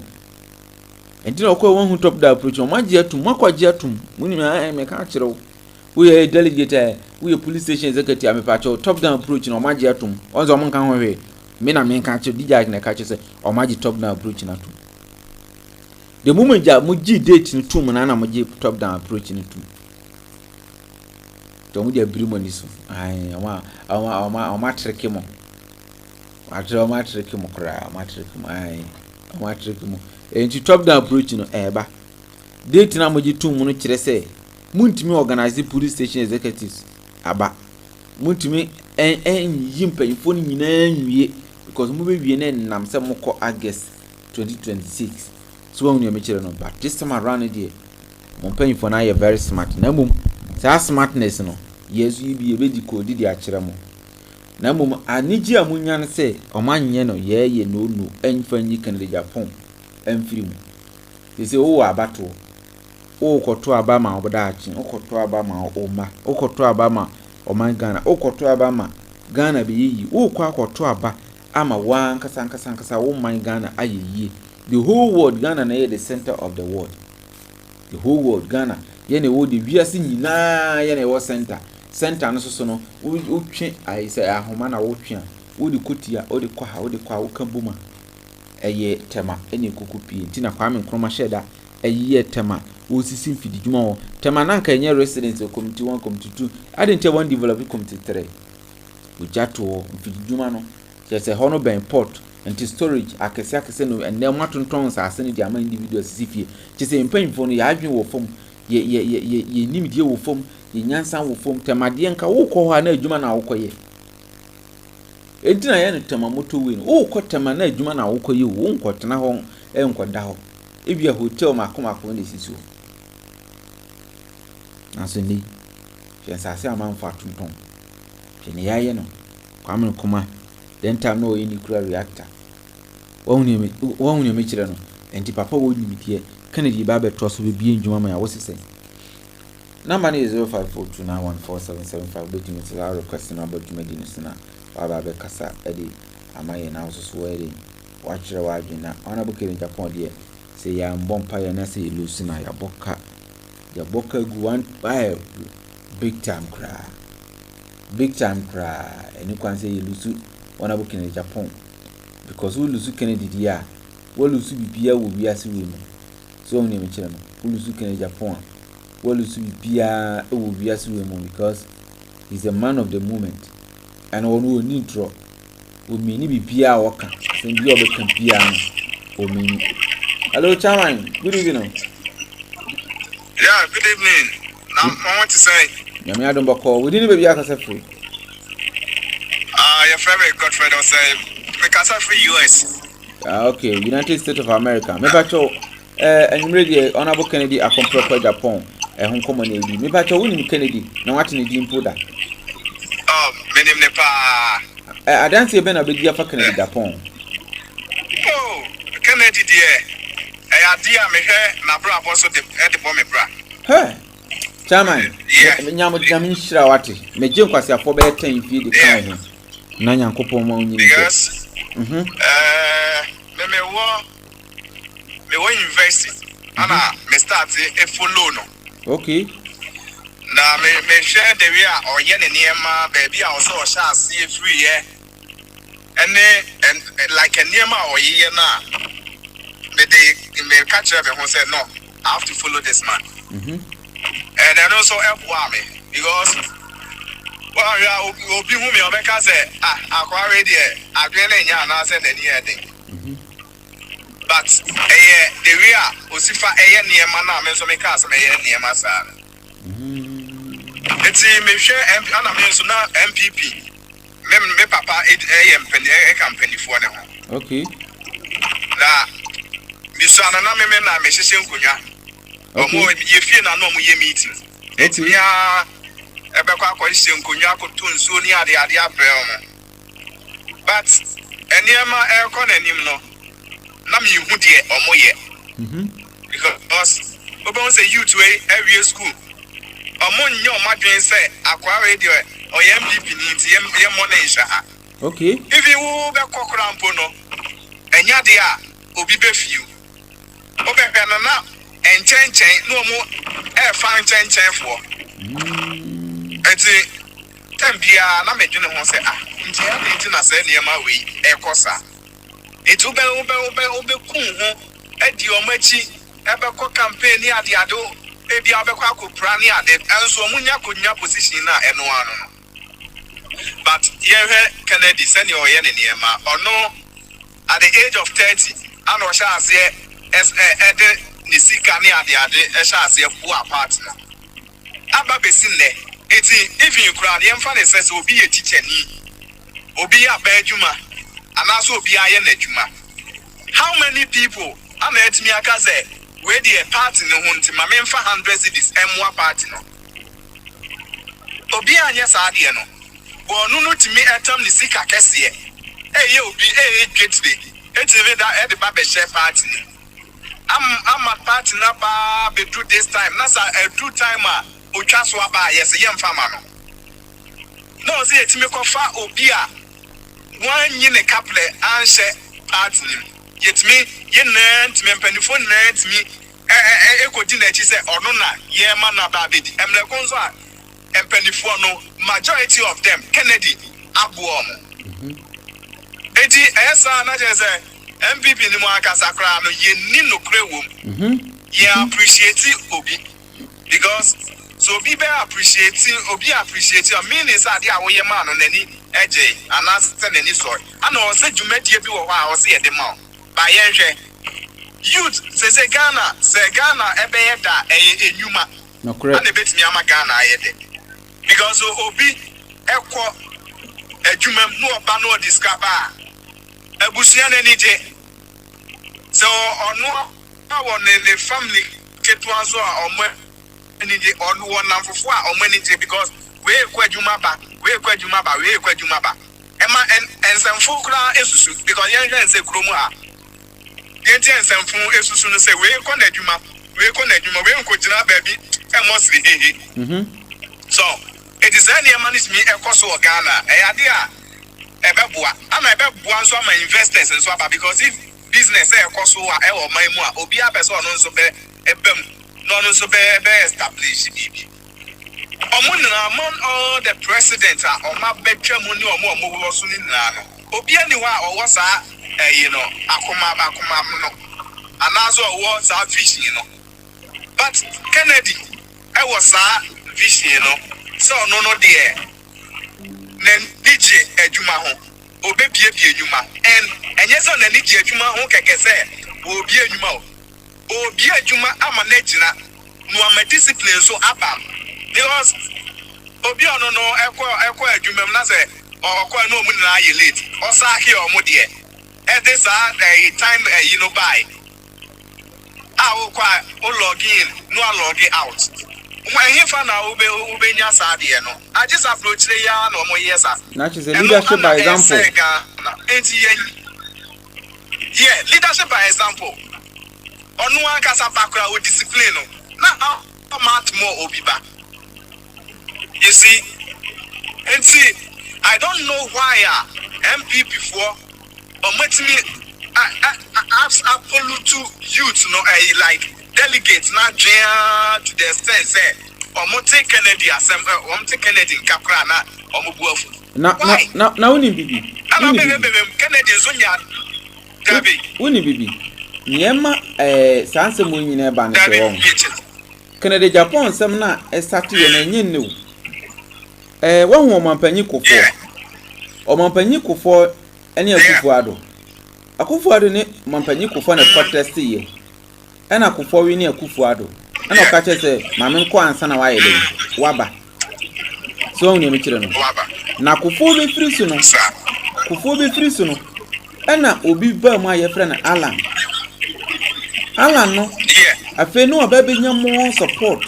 Every Kufour camp no. Man for to me say establishment than a Kufour ado na we den owo ho no. Eni to omo ba be kono. Omo ba be kono me pa cho gina sekata na. Yes. Eni to e bra omo ba be kono. Ene Kennedy akompre ko Japan ka say.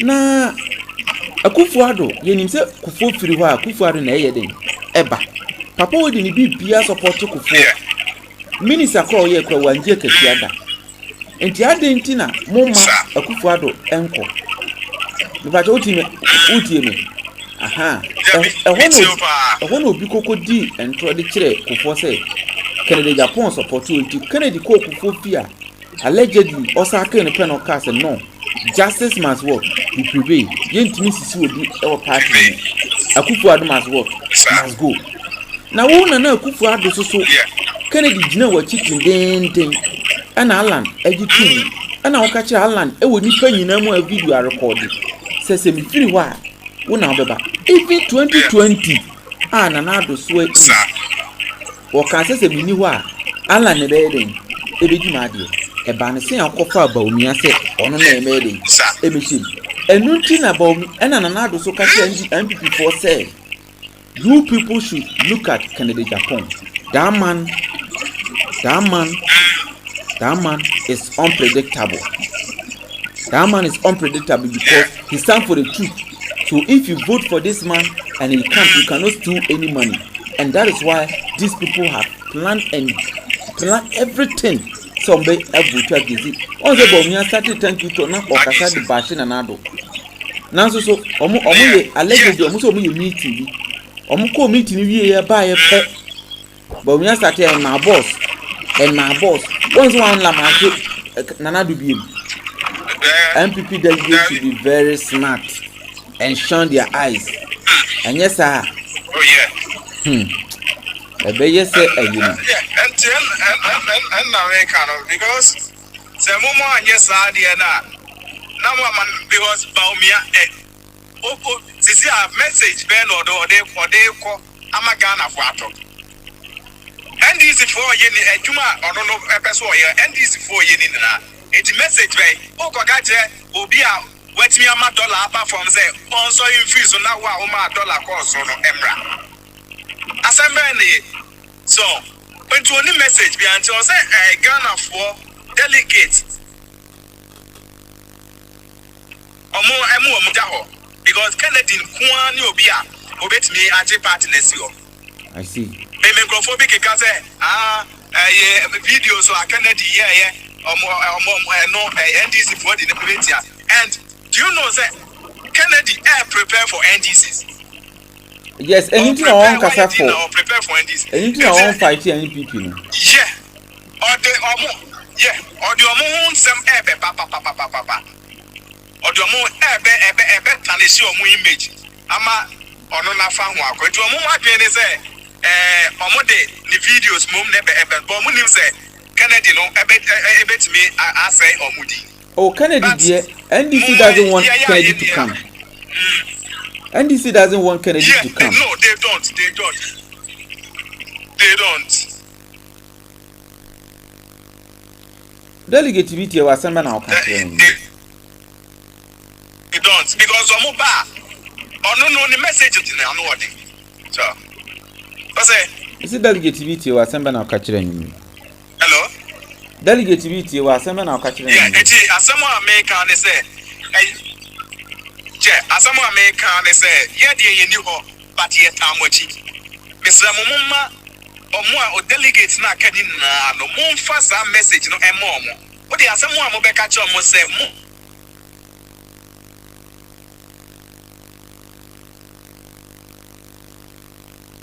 Atipo osha no subscribe no washe ni na track no edit dey ban e pasu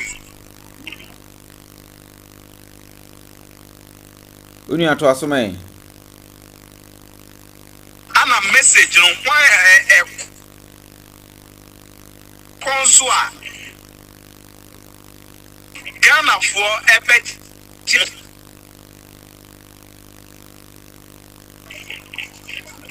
the batch sense to be man na network na te kokra te ko aha fe de kakra yeah me driving here afi de na say me kana ti mu momodin na eja delegates na ka no omu humodin na wo mu also mo pe nkunimdie ba de a ade omfo omo ejita no omo fanta Kennedy echi na omo de eta Kennedy echi a omo nsa ensi fom na omo nso no omo betwa so aba enye te se omo twa mu no omo nya tumi ni wie no omo kotna baby edi omo sika no na Kennedy de motuma na ade a obekai mo dachi yo madam ase Chairman, I say I know what me na me the number na no adwa ne team Kennedy. Why? Okay. All right. Thank you very much. In your bema say so ekasa free US. Na say so having keep to no what I say. Ha me ba che wo su betimi abadwane no aba be kasa. Kom adwen na yenko yenim. Na asam na waka no. O say delegate pa mo kwa abonten a semben pa na mo koka. O say delegate mo kwa a semben na mo koka. See moko catch Ghana for say asembe me bajo asembe mpa na moko catch Ghana for asembe na moko catch Ghana for so monto abamfa mo candidate no mo di Bawumia kwa asembe na mkoka e di awe ni power anam ko gijuju oge say nkrofo bi say ambo mpa say NDC ntimi mu o man ni say na be yam bitimi be di power na so enso de empa to what I say and the apostle won say begini enti na chi say ni ekono anodi kwajo frempon on network ni she dan yin so ba ye betra say ye be ado edu abaso me ba cho betimi aba asend request na aba na aba kanwadwen na enko ona bukina Agyapong adenti a opese kana di Agyapong ene mra the president of Ghana and our union prime minister na Ghana form to man Ghana for they ready Ghana for you ready say Kennedy mo de ne ba beto ama na mum ye nkofobia ye from delegate Mr. Ayineka Frank Eric na kan was nti delegate for kura mo ye himfo nti delegate for no mo ye nipa na mo ye den me ba cho kwajo from pom me ba cho send your request ni bi me ba cho mo send mo request emra na mo me join program no na enye fefefe so what you say eniti ama ayaroho chale wo hwe ne yekopa dia utimi se system no si amfo bi tise kan Agyapong amade a ene Ghana for itiati cause yetia na o maton ene me ko China for mo ekoko chinchin ya mi se me ko chinchin ebi a me kokuduru a me hwe pa ne yekoso ewi a omo tutu ye mai ewe mo tutu ye nkola ya akonya kro mo mi bintuna so oji scan na China ni gina no hwe ne ti oji scan no ahwe se scan e fake na e ni na che se o maye o madwi se o mba gi esika asan so aba beto en sa se ni ye mama no o mo hwe o mo ho ofesu no mo no mo awo na che se wawo China Ghana unia Kofije udi ni bebi akasa fe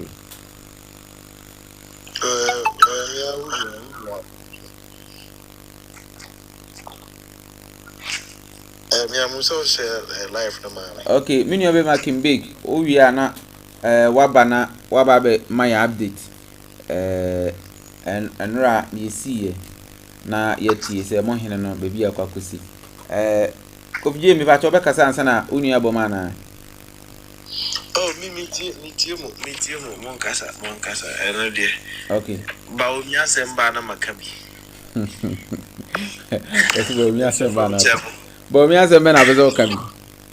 Oh, that on a more serious note, we do anu my ohagina person catch up say ine di papa ko mesrem. Wo ye Bawumia nipa kasa me ye Bawumia nipa na mum ye bisa na yimbisa question yi se wo di Bawumia kwa semba na akoka che Ghana for. Sa na be say hu. Ye de entan obia. Wo ye Bawumia kra ye ma okonya se bra. Oh, David T. The best combination for MPP. Best combination Bawumia and Ken. Best combination. What this one we call it surrender. Surrender. No, Moon surrender name from vice president.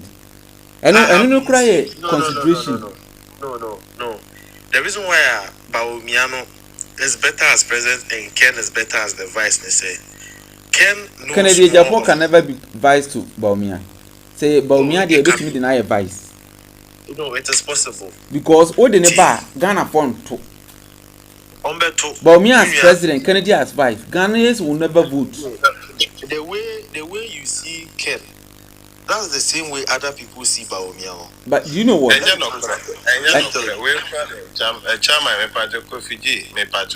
Boss, I know your opinion. I know your opinions.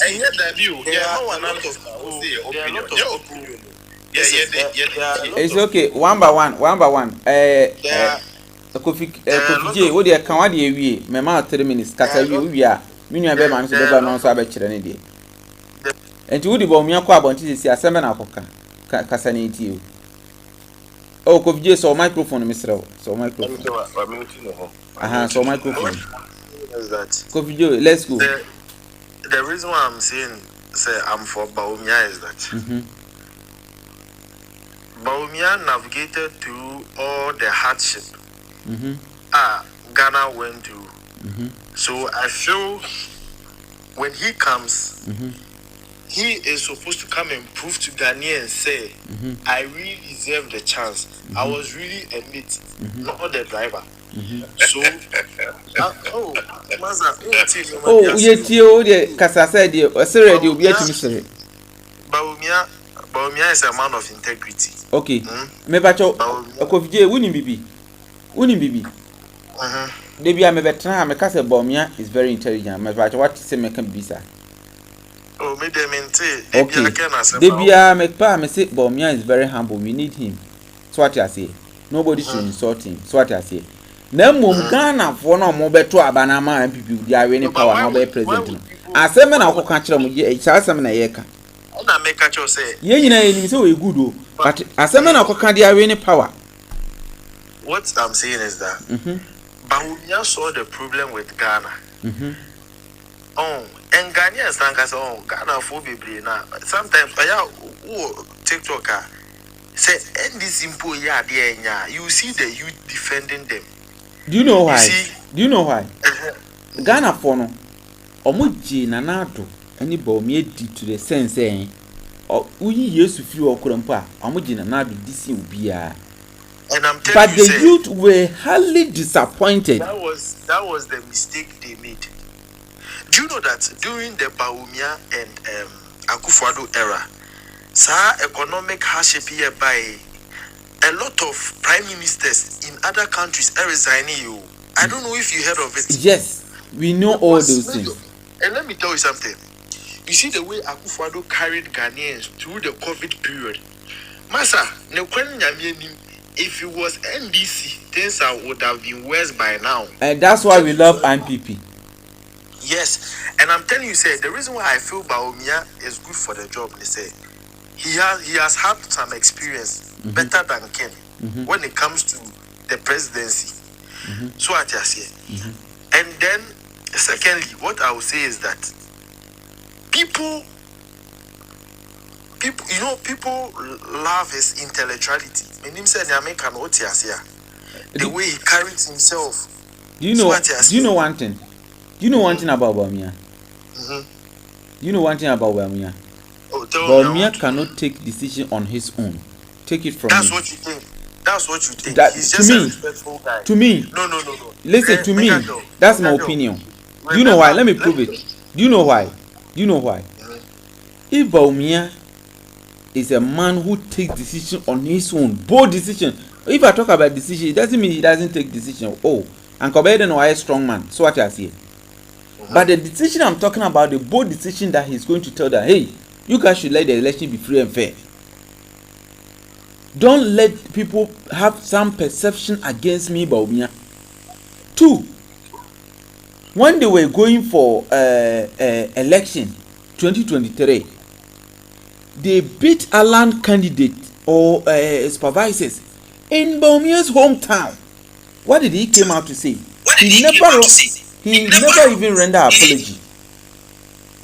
He never rendered an apology. True or false? Oh, I understand you. Kennedy Agyapong, what did he do? Have you seen the people? Listen, look at the comments. I'm coming. No, don't look at the comments. Listen to me. Okay. And now, Kennedy Agyapong said, Nana Kufour, I made Dunya, Memo showdown.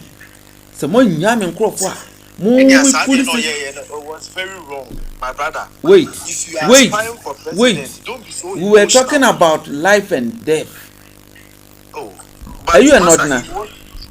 Are you a Northerner? I'm not a Northerner. Okay, and then you don't understand this. Then you don't understand this. No, whether a Northerner or an Akan. If you understand this, they don't joke. They don't joke. Huh? So after Kennedy Agyapong shouted those things, those people were released.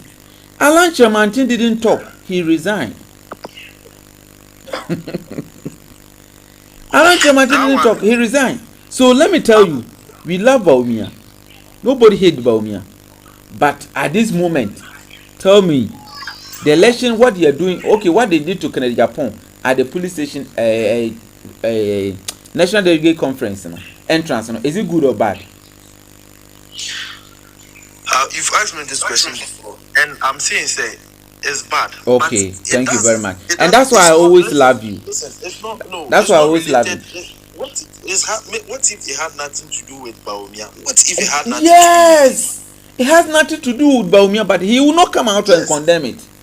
And so what would they say? Listen, I've seen people in the comment section, I've seen people in the comment section, and because I don't support Bawumia. No. I said forget about that. This is wrong. We are MPP. MPP does not belong to Ken or Bawumia. Now they belong to Bawumia. Bro, can you focus on the talking and forget about the comment section? Okay, I understand you. MPP belongs to all of us. I think they understand. All right. Kimbe, go on. We are not large asabam. Mepacho, you are live on Rejoice Media TV. So you go to YouTube, you subscribe to the channel, share, like, and comment.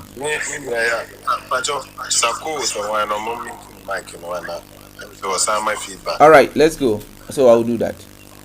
Well, Minwaya Obeka says here, Kofiki, or and some are working in Nano. I have to say, dear, Minimba Bia or no washer, Yansha near my be. Obin Cather, Yano, or own obey or Jimmy Obin Casa near Tierney, Ghana Fauna, who near my obey. Wa shepherd again MPP war. Obia nya ne Bawumia ebenya ibida ana obia nya bia mom kan na minti me de ya na me pese mo amoka na me ti se de ampase obia nya bisa ade na a drop from ade ne ye koye ni mo but na Bawumia your friend chi sign for. Can I respond to you? Yes. What percentage did Kufour got in 1996? What was the percentage?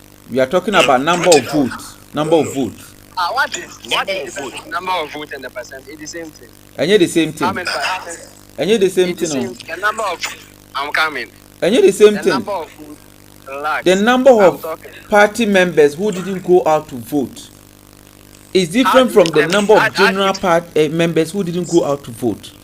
They don't do things like how do you determine the number of people who didn't go out? Okay, let him finish. Chama, continue. You see, ye kwaye nim so what I say as a party ye improvement ye increasement but Bawumia ama MPP as yensansifo wa discrecy wa ma ya free 0 to 0 Bawumia drag it down even Ken ba adwuma Ken be ye no menua enya adwuma kitwa this will defending niema bi no.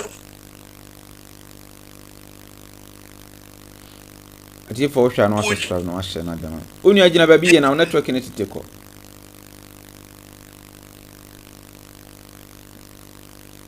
Kimbe me pa cha network ne titeko gina yi. Aha start my to asmai. Enti dina meka motemenka yi. Afa ye to wonka. Dina meka say Ken krampo ba adwuma Ken be ye no nya adwuma kitwa just we cut and paste.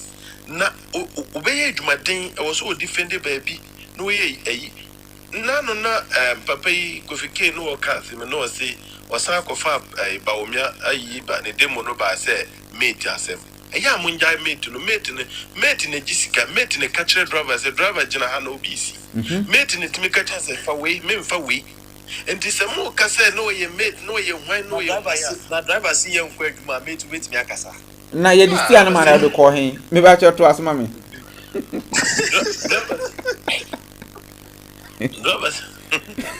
driver say yen kwa adwuma just one mate ne ye dey eti ase so what ya entim de make ye kan say enne so we mate mpo na say wonni say e wo ka na wutim no mpo a enne na we mate sen na wo mate na wudi ni say because yen hwe mo yen face the fact ni forget say esimensi nipa wo no aba oba ye hu ba bi o de MPP kudu ye yes o di slim vote so ba slim vote no ama nyame mpengu so obenya slim vote nyame mpengu kra so obenya slim slim for epema ama more than Bawumia that one dey even Muslim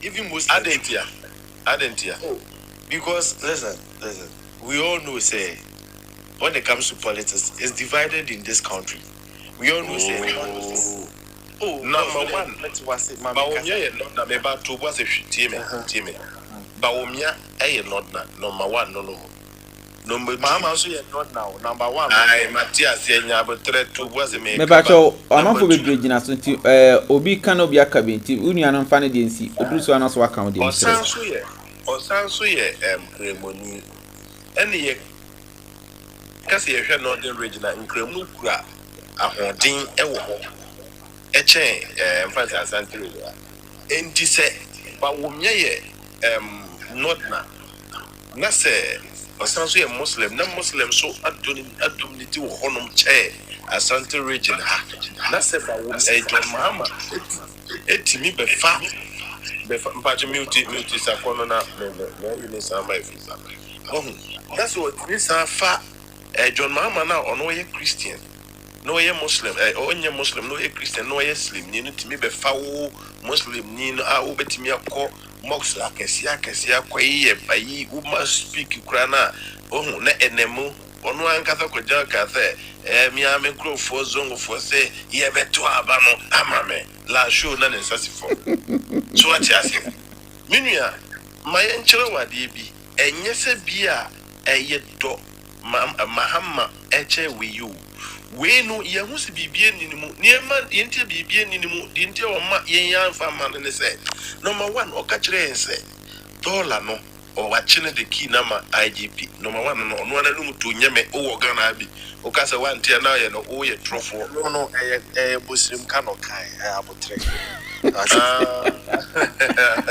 and kovike mo yin free what ya se for comment was bi na me tempo for so why mentu aso bi ono aka te bosi me bacho nipa dodo wo so ti kasa na obi sun ka bi misra metu mo nya betre mam kakra na me on se me network ni ya gina kakra mo nya betre na me fire kakra on se asem we ya wakan I say what me ono time na bato no koso na accept defeat no sa ba pepe no kofike aba ba ye wo hai obosirimka asantini ka se bosirimka asema nya no kore na wa watna se aflimu asem na mana ye no kore amanipa that's we that for number 1 ye ka bosirimka me shirimni but bosirimka asichire no wa be data ye nwi akire o say when the fundamental are weak the exchange rate will expose you sata ma na wo gistia na free obi nsem no na dollar no ne dahin afi the dollar no kwa woman at fat way and not akra temamoto way na ne gidi sa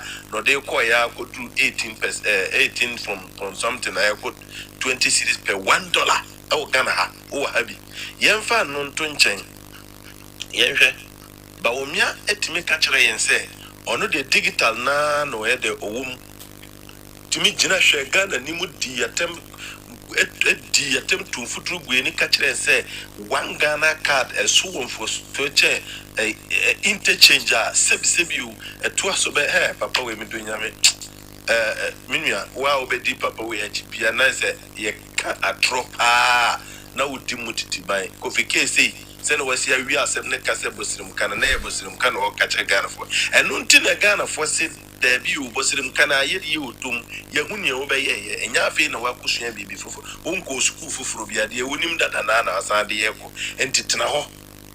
Naya Makin and Rame Fastiano. Na share driving more skills. Share business to more driving. Na share nipa hunto more driving. So what you say? Na when so was it Kennedy me first year na on chere die me fa chesi su bio mami. On chere and driving more skills. What you say? No on chere business more skills. So what you say? Ken driver ni okra international what do you call passport. It? Driving license in Ghana. What did I mean to say? Mine put international driving license. Me wo fatia se. Mo fatia. Me bacho ke Kofi nyambotre na punchline na ba na nodin. Ahwe ebo wa beto for me bacho kimpi to asman. Chese kede Japan kita international driving license. Driving license. What you say? Osanso ye business mu what do you call it? Okra business skills no. What you say? And osanso ye driver mu or ye teacher ye driver mu. What you say? We or ye professional. A friend say what do you call it? A driving mu and timo amomo suano. Metenia said we would bones you need ye. But you road Sunday obey there na dey afa kwantele na so. O de guy o de utuka na apake. Mo to brawo chief half asa na dey bo atwoko no agina. Wo so says there be o de e kwa akra e be ere adu no. Kofi ke mo man ka no kure no man no yenka so onyo oye yenyina yenya na ede ne bae. Yenkure ya yenku yen na ese yempe a mo ji achinyi. Yen na ede ne bae wo. Ene yesi there be yempe. Ayo stone boy ne nyom. Osi na no mo na mo kofa bae mo jijireje. So what you say? Na no yara mo na mo de bae o mo jijireje. Akwa we atena kra hono atonyom kama ma Bawumia nim say nyom we. Stone boy de man because o diga na for nyam mo de mo hwade mo hwe se ne yesi nya fem e wo san Kufour we mi no Nebukadnezar na pamfo. Tin to 20 and afe and a motive de sona mwakuma mo ya na mo se mote krete krea na mwakuma na mo ye muso eje nye motampa so enye yi kwasi asem se ya akwa no infrasidi san kwasi for na se yo mu fi party sa fike ti onye kurasi ni de ntia onye kurasi ni nipa na odi animu no tintin enka bi mina minim de me na me yo Ghana so nya wodia ye na de ama wo amefa wo ameto wo besre na de ama so jikura maye ana ese fa ya de maye what you say ntimre ye ndinka so nti waje me bana nso ntimpacho ade ensa ma wo mfa na mre meti waje me ba kura jejene me ba ma na menye madwuma we wo de na akọ ofi ntimpacho se ensu ntoy bibia anye nti ade ensa nso nti wo mfa me ba mre me eya wo dia na nipa na ba wo mfa mre na nipa na to wo fie se mpacho bo me na mde ma wo fama de ma na ba bia wo dia kodu na eye ne wo be yem ya no wo yem Ebeneza ne ko dia bedru ni nti jasi wo na yemma chese akwancherefo eja the excellency John what do you call it akumpreko Agyapong bema wonsinsu mansana wa ham me ba cho Kofi J de de na ka Kennedy ho nti wo de mo musu sere mo musu nya no ai ye de na ka Kennedy ho nti sere mo ya je no me ba cho ma ice breaker emra mu kakra na kempi wa sen aba mu kakra me sere o gina so ma na ice breaker so me ka kakra icebreaker any Austin was a former chairman. Yeah, Joe, so we didn't be a free. Me sprinters, Accra sprinters. Yeah. Me proud Kasari is saying, I mean, one. My main bisa Kofke asem. Kofke fani say me a neutral person. And I hope convince me say me to Abama Bawumia. Then I'll be catching me. Gosh. I tell for Ocean House, no, I me patcho. For comments in the to us, the open so be fresh, so we can answer question. No, say me a neutral person. Was you a neutral person who convinced them not to Abama Bawumia? Seven of a catcher. Say me to Abama Bawumia. Then I'll be catching me. as someone make catch on say, this Bawumia we are talking about, for 5 solid years, maintain the dollar, maintain the economy till the natural disasters struck. So what I say, let's be a bit calculative. So what I say, I am not against Ken. Me against Ken. There be the question I will be saying, no, so the Edward Kent, you me say convince me a neutral person. You have to convince me. Yes, Bawumia held the economy for 5 good years. So natural disasters, no air then from 8 cities to 17 cities. No, please, it wasn't like that. For 5 years, the dollar was okay, and my brother here can testify to that. So what I say. Secondly, no, I think he has gained more experience. The reason why Ghanaians voted for Mahama again is that they know say, say when we talk of politics in Ghana, Ken more politicians say Bawumia. Yes, that's 100% fact. Yeah. But when you say Agyapong started business, not Bawumia does go school. But in China, if there's someone who is book smart and someone who is street smart, if those people run something, they're perfect. Okay, to the also say if I can Bawumia fan boom, and I'll convince the chairman. It doesn't matter who will be vice or who will be president. We need them. These are the people who make the party. Austin be kasakakra Kofije eyema Austin kasakakra misro Obianka mo kasa me de abusia me chia obia yeje so nya me kan say me party ni ba me pa cho wudi ni bebi akasa free the way akasa say wo papa ni Kwabena Agyapong because okasa ni more de pa me wo me de August me wa kra. Okay. Kwabena Agyapong abusuafo ni bi no to de kasa ya eti. No kwasem ne say MPP party no ye mu bi mo ye nyina ye di akire bia. Ye do party no. But ye ko route to 2024 election. Ye mu bi mo where with opinion say ye hwede the economy na aye. Na ye titi form titi am sema Kufour kan komodi a ekoswa say ye see ni abre pa say ye petumi abreak 8 ne dia then when you directly involved in the me pa cho voice no Kufour I say o ye girl be like am me pa cho makasa no mafro okay kakra aha fe dey okay yeah sincerely kasa na Kennedy dey obo no ho da Europe antimi nya ohwe ye nto aso na me ka say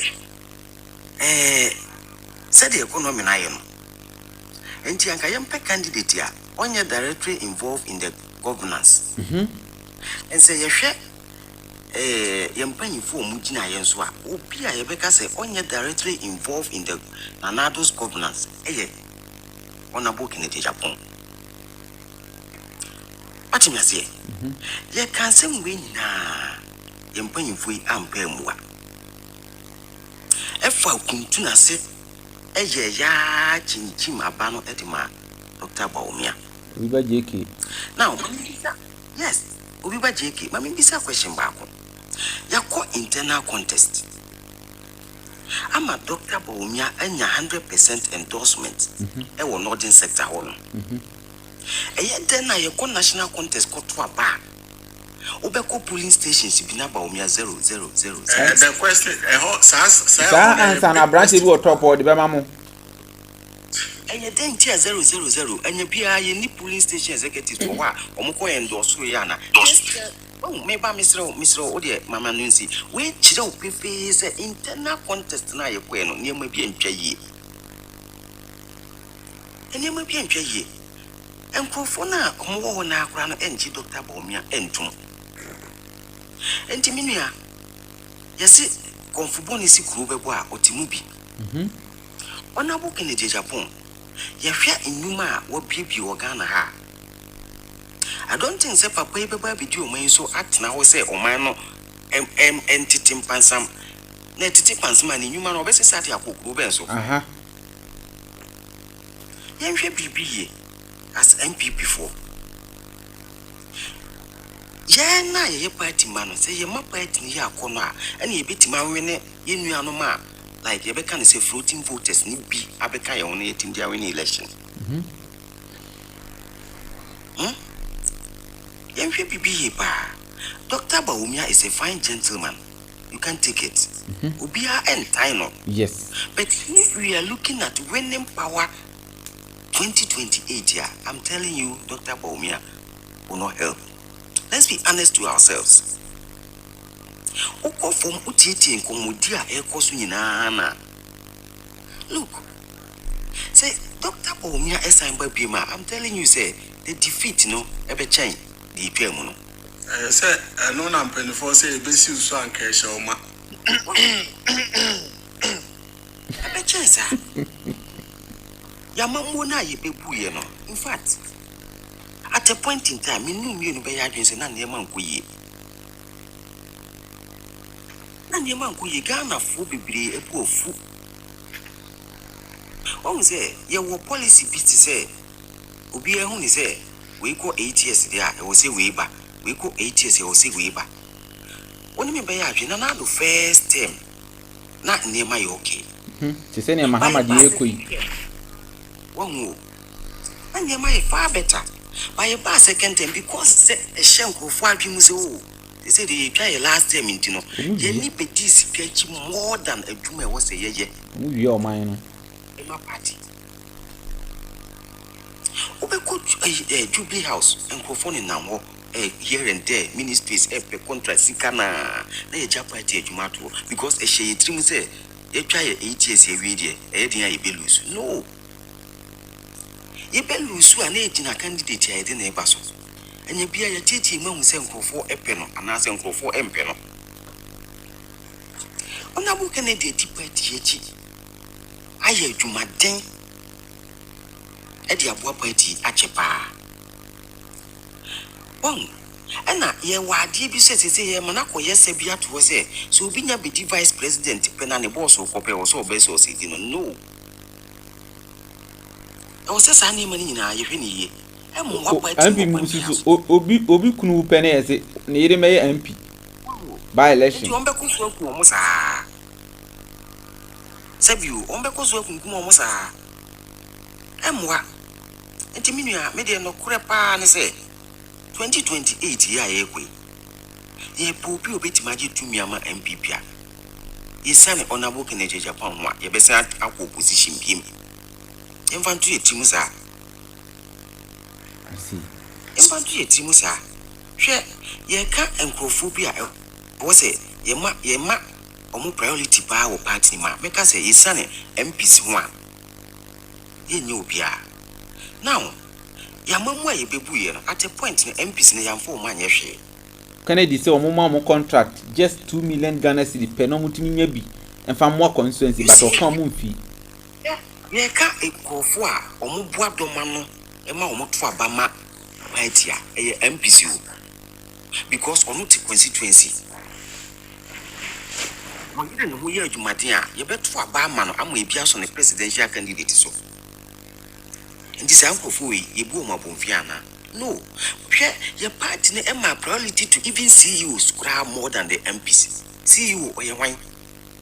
MPT constituency or born to a book call rounds na the atom. Let's see you ever him. Now MP Abba now Nimpeswa for to a barman or Bamra she baby. Thinking say ye pay Juma, you see a MP. MP Edia Court now a boy. And Kufour yaba MP ko CEO officer CEO a permanent so free wonko. Uncle ka sembe na nche ne constituent na ochina o masa ejina so ato abama party ni biem. Ye hwe bibiye as party ma. Nuanom. Enti ye ko ye ni media. Enfonso na e bae no abawie. Ba ye mfese ye repeat sa ade ni biem. And a party executive Abraham now prepare now so abamu bi. Na obisa question bi nti owi akimpi be yi ano na yato aso. Okay, nto question dey obi onyi ano ma me pa. Okay. Oh, yeah, queer me. Attempt the DNA near my basa. Shady abronia a year or bunwe. Ofa abronia kofa bunu regional chair. Abronia a bay for moving. Let's see it was saying and I won't know. Not bunu seat Ninano, nay 12. Na MPP ewo 11 2020 election obefa a year 6 a year can say 6 now 2024 no say the first na 11 they say you been 1 and you still have the balls to sit there and talk.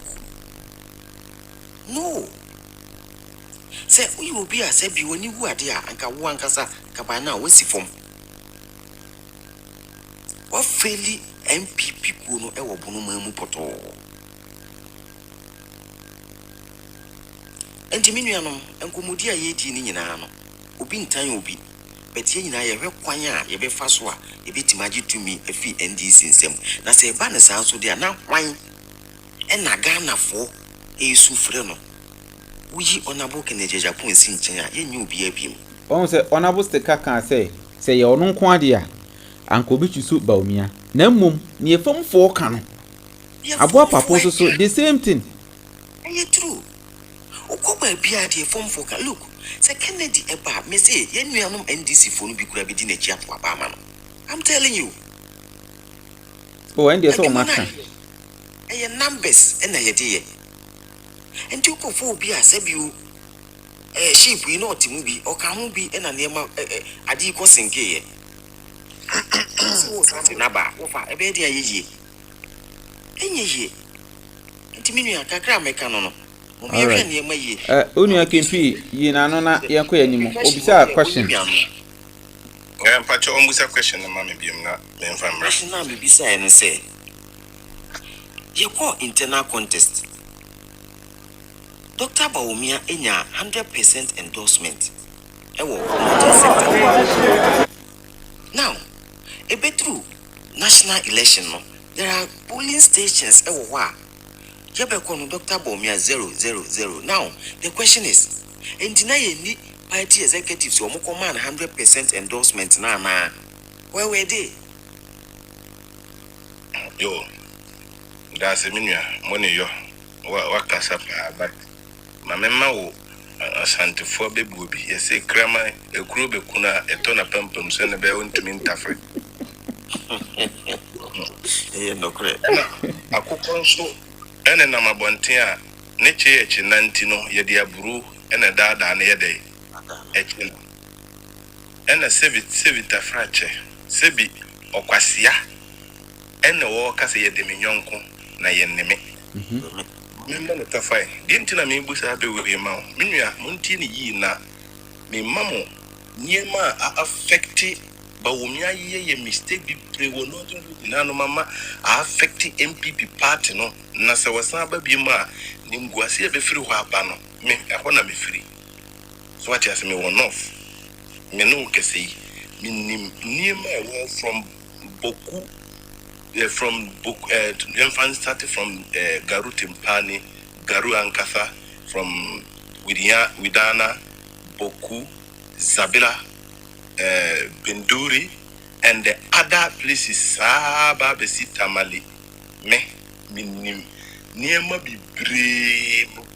bibre ana Bawumia wo set nkofo ano mo kafa Bawumia ho me je wo mo obia no nsem 111 wo mo media people la wo mo kasa e wo mu ohun me je obia no disem yenhwa de wo se boku nsensem biaba Furea ba bedu kumasi atra twema koduru akra ane nipa miensa to akra ho and the years and this year anro mu ku mu hene no ana obi asen ku akra nipa 3 wa akra sisi amene ukase wo mudda form ye December umnya ye kanase mu ene ma santo ku baba yenya ye wo ho ne ye kaso ono a muna mo soro no munti ase now embre ni ho wo person Kufour kase nyesa nka metumbu asi eyin semwe 111 na dia to ama mo baby a your friends influence any or how or the buy no free by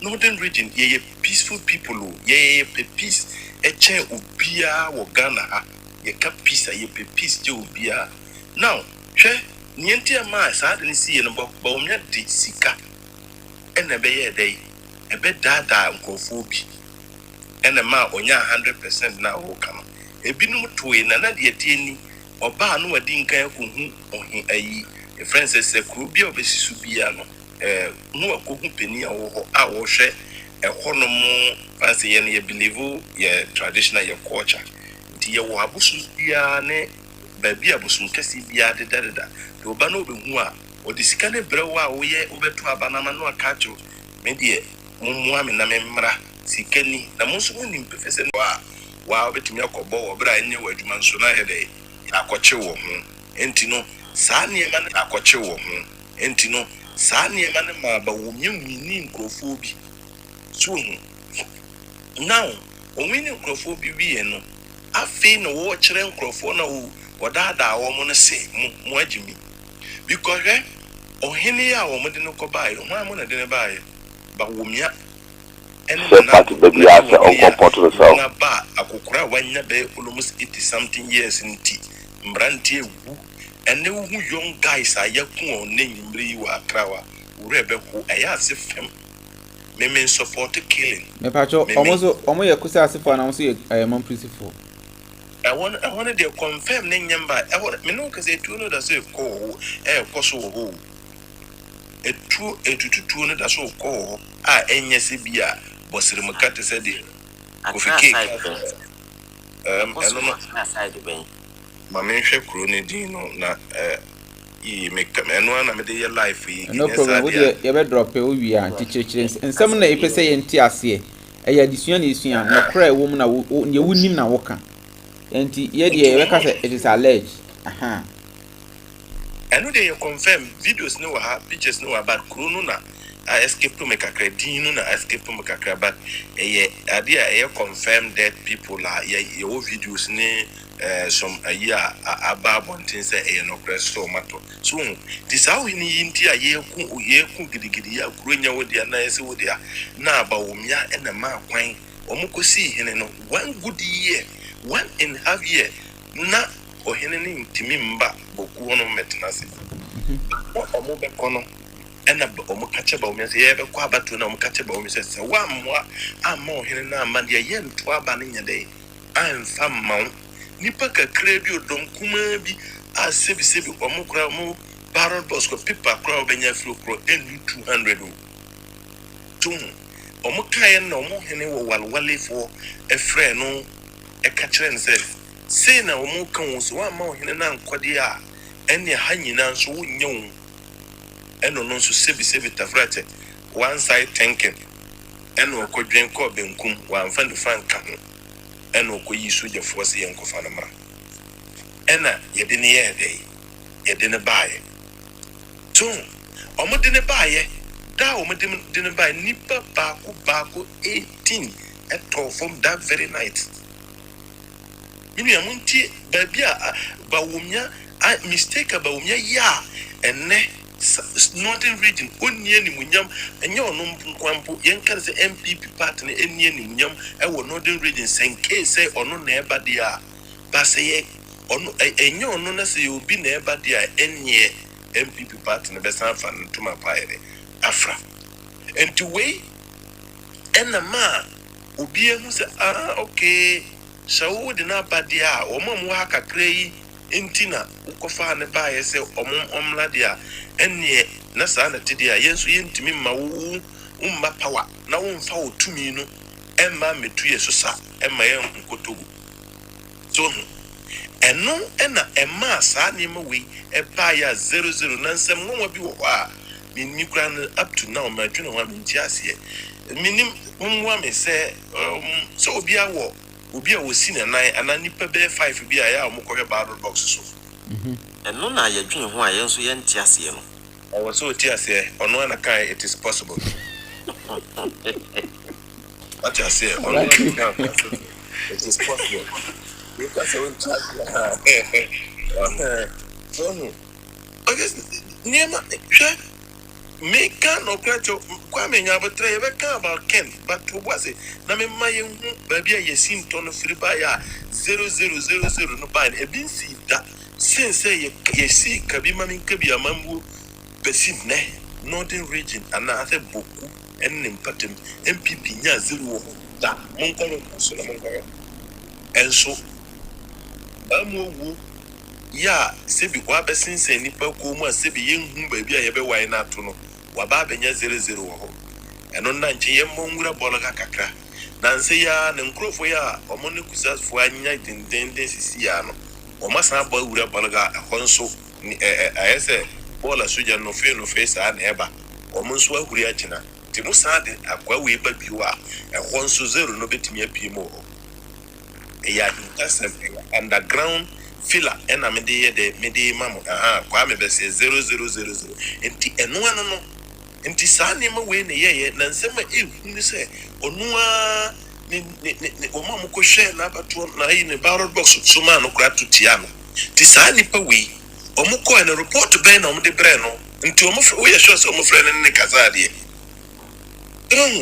enti nsem bi se no ene wo se ye hwe se apapa we di mamu mane emba biu na mpenifo ne ye big mistake na se o mo ka so ke ken ye ne no krenti ye mpena sem oba boni bia ye dintino ye tubedadi oba muamunim no obetimi de mrani ane ma bia de adie ntino maye nkane nhede a enne na MPP no na maye de motunu Africa na anom de na kotobo enne MPP ye betna position saa kopem se odoma kuma wuo beba because sene Roman mama nso hiti na ode ba no se sebi ta frachi wo se bibi ankoto chima ewo kwemu a ni pacho ye hu bedwiri ye papa enti ye maken obi obetimi battle saade we ya ebe bua Ghana nyina na bua ye nya ye MPP kuma ne se honorable Ken Kufour kwa Agyapong the prophet one ono ene hye nkom to ho ma ye lose we ene be mu so enti mesre abusua mumma ye nkoye ne sese ya na sese ye nhwe se na nado nso ba be free so ohun so okọ ne last yi no ye buso ne sundwan se nkofo ise wa maye o makwan ama o ma abaye du to o se wo na wo de wonsa wo de okukromoti wo beto aye wa nto so aye wo ho se ena sebi tafrate we di wudi ewi na wo jank echirima kase na ade gu chance mu aja wo mo we di di ewi wo jank chirima bi na o ma ba be di kase na wasesa gu chance na bua so se o medi o mum ni so munyai we eye kasa papa we eye niema ye di bu o mai enti oto no ma o se na me ye made nda bi na ka ne kwa na wontu mirika ndi e chire na utimbi enti doba ni itwika na se enkoyi a ka chense chamai ka na ye ne se why ye hwa ha ahwe na ma yakosi amena mu awia wo se nka bebe ka kire me ana mo mfa ma me na driver mpu ne ya nhuru so na me driver mpu ya nhuru so enti me pacho the question I will be say na chese yetie mu a ehoro motu tiaye because na akwakoy entokwa no ne tra ba wo no enya factor ewo ho meboa yes mami nwe we no hello yeah hello yeah the graft me pacho baba so nya botra akra Bawumia isi mi ena obi amuntu no ho na e ma feedback o le hasibi the drift was the one to home patch of entino na Bawumia ena ono nkrofo ensi na omene Kufour ede anya asem sie ya me no onu tu no the graft mami uti wasi aso bi all right enti Bawumia eye wo mo krofo no bia a omo no kuzas for nanya ena wo hwe 6 constituency awo eboku ne mpatem na nyina ye kusasi obi a owo bia nim se kusas for na land ne omo dia omo nso ne dooso ewo that particular place ya me kan hafi ena wo ne ye twe ena wo timi se sanuane edi tuo ba ne tuo ewurewure botum dia ene kago ma ebesiwo edi akoma wo se omo ntimi nkwa abontene omo ntimi nkwa the tennis unim say panyi die Wabe penny out that domano de. Ubia de best epic self ran out more shade. And to any day, because a civil war, only baby. A quite a tribal warning, you know. Yet the better in question to me, person become deep. Now, Monsambri used to say, why a back, a bit me a solve a Montoka and Mojai. Because when he said, Maminka, we remember our questions, so maybe so ourselves. So we a penny now the domain. Nimnanian Kwalani and Umpe wants to support Mpacho or Moya na be. Ubeka no akasemunjai, a simesimunjai, but what TBB, but honorable Ken, to a simu pampa de baboku, Okochia or Henry and Oko Garu, a core FM station, a command speak, a fire and Tokoya Abayo. A busa say or two way, Mujani bin a woman on Yenya Tit, and so Mujani bin a way, ye bakon. Yes, I smessy free, had smessy free, and Timoja dear, about Konyanko Ponkoro, and a boy yina, and Yina, Yentri was in a mampin for Shasim, the idea one would in your commodino. Die any bo can swap or buy a dinty or buy or didn't need to get a 2 Jamayeno, Ubia Kumatoni Yim Swam, Ubia Kuma Etoni Yim, Emma, that very day na.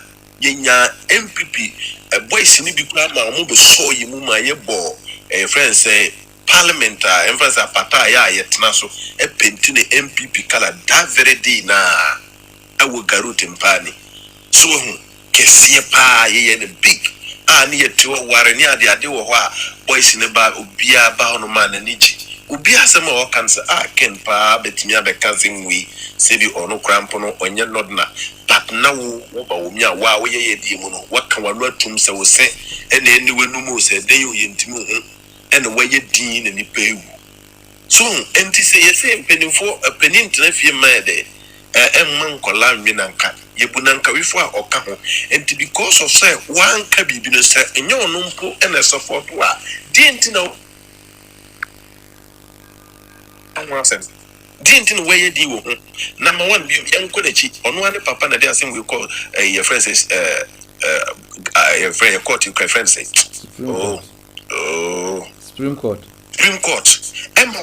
Supreme Court yes Bawumia papa and the din kai fight say omo be omo ji land no mo Supreme Court rule ade ne say enye mu de wo tum mun ko tenase asem bie ne ho biem we mu na kroni o modia amma modia hine na amma nipa o se ne de no wedi ade 40 something years ni a oda so tia ba nwo so a onwu ye otiase so na sidai na se Bawumia MPP ba power nanado so na ye o mo lawyer by that time mun ko check history na asem ya making me kasa with fact enti ko ba se bra ko ba sa na se me na me ye mo lawyer ntina ohun yemwa boy ho na de ne bedi afa enti mani mu ye den eye dey edema yen se ne be ya nokre ne be da dia ma obi ehu sese na de ne ko so enti eno so ye the major pointer e ma 00 no buy ne nka bin si da nti basade we ne ye hu se no okay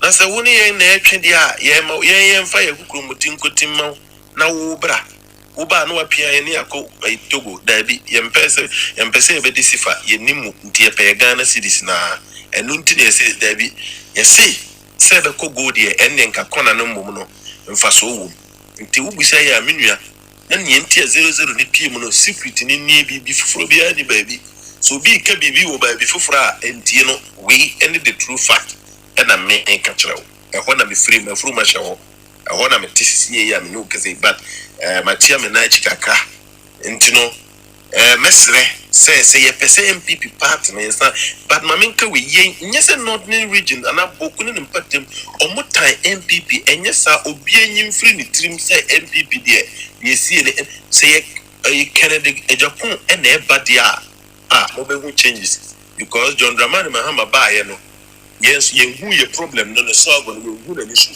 up to now yeah ocho me si from na mase aba ai Abraham ka odi kakra na fa na odi kin akasa no me ye bibi a minute na mase aba ai me da say no man na ekoso sa na da so ye de ekoso nti ye hunu so enti sisi ni de ye nyina ka ya adwuna bomusa te Bawumia everybody are any MPP one way at zero no ebeko negative then can negative wo abatu no manko on insabe kanin nyina kwesitire awe yempa ye hono so the graph abato Austin akasa ice breaker ebacho akasa icebreaker onyankasa mepacho JK icebreaker kasa wi na wabam na oso aka we kakra na yenua no obi wo question na obisa no icebreaker within baby akasa free me makasa dada o me was printers makasa dada okay JK mepacho bro mai within baby akasa free ndi atifo JK oti enka DJ good morning. Good morning. How do you? It is a winner. Hey, are you actually on?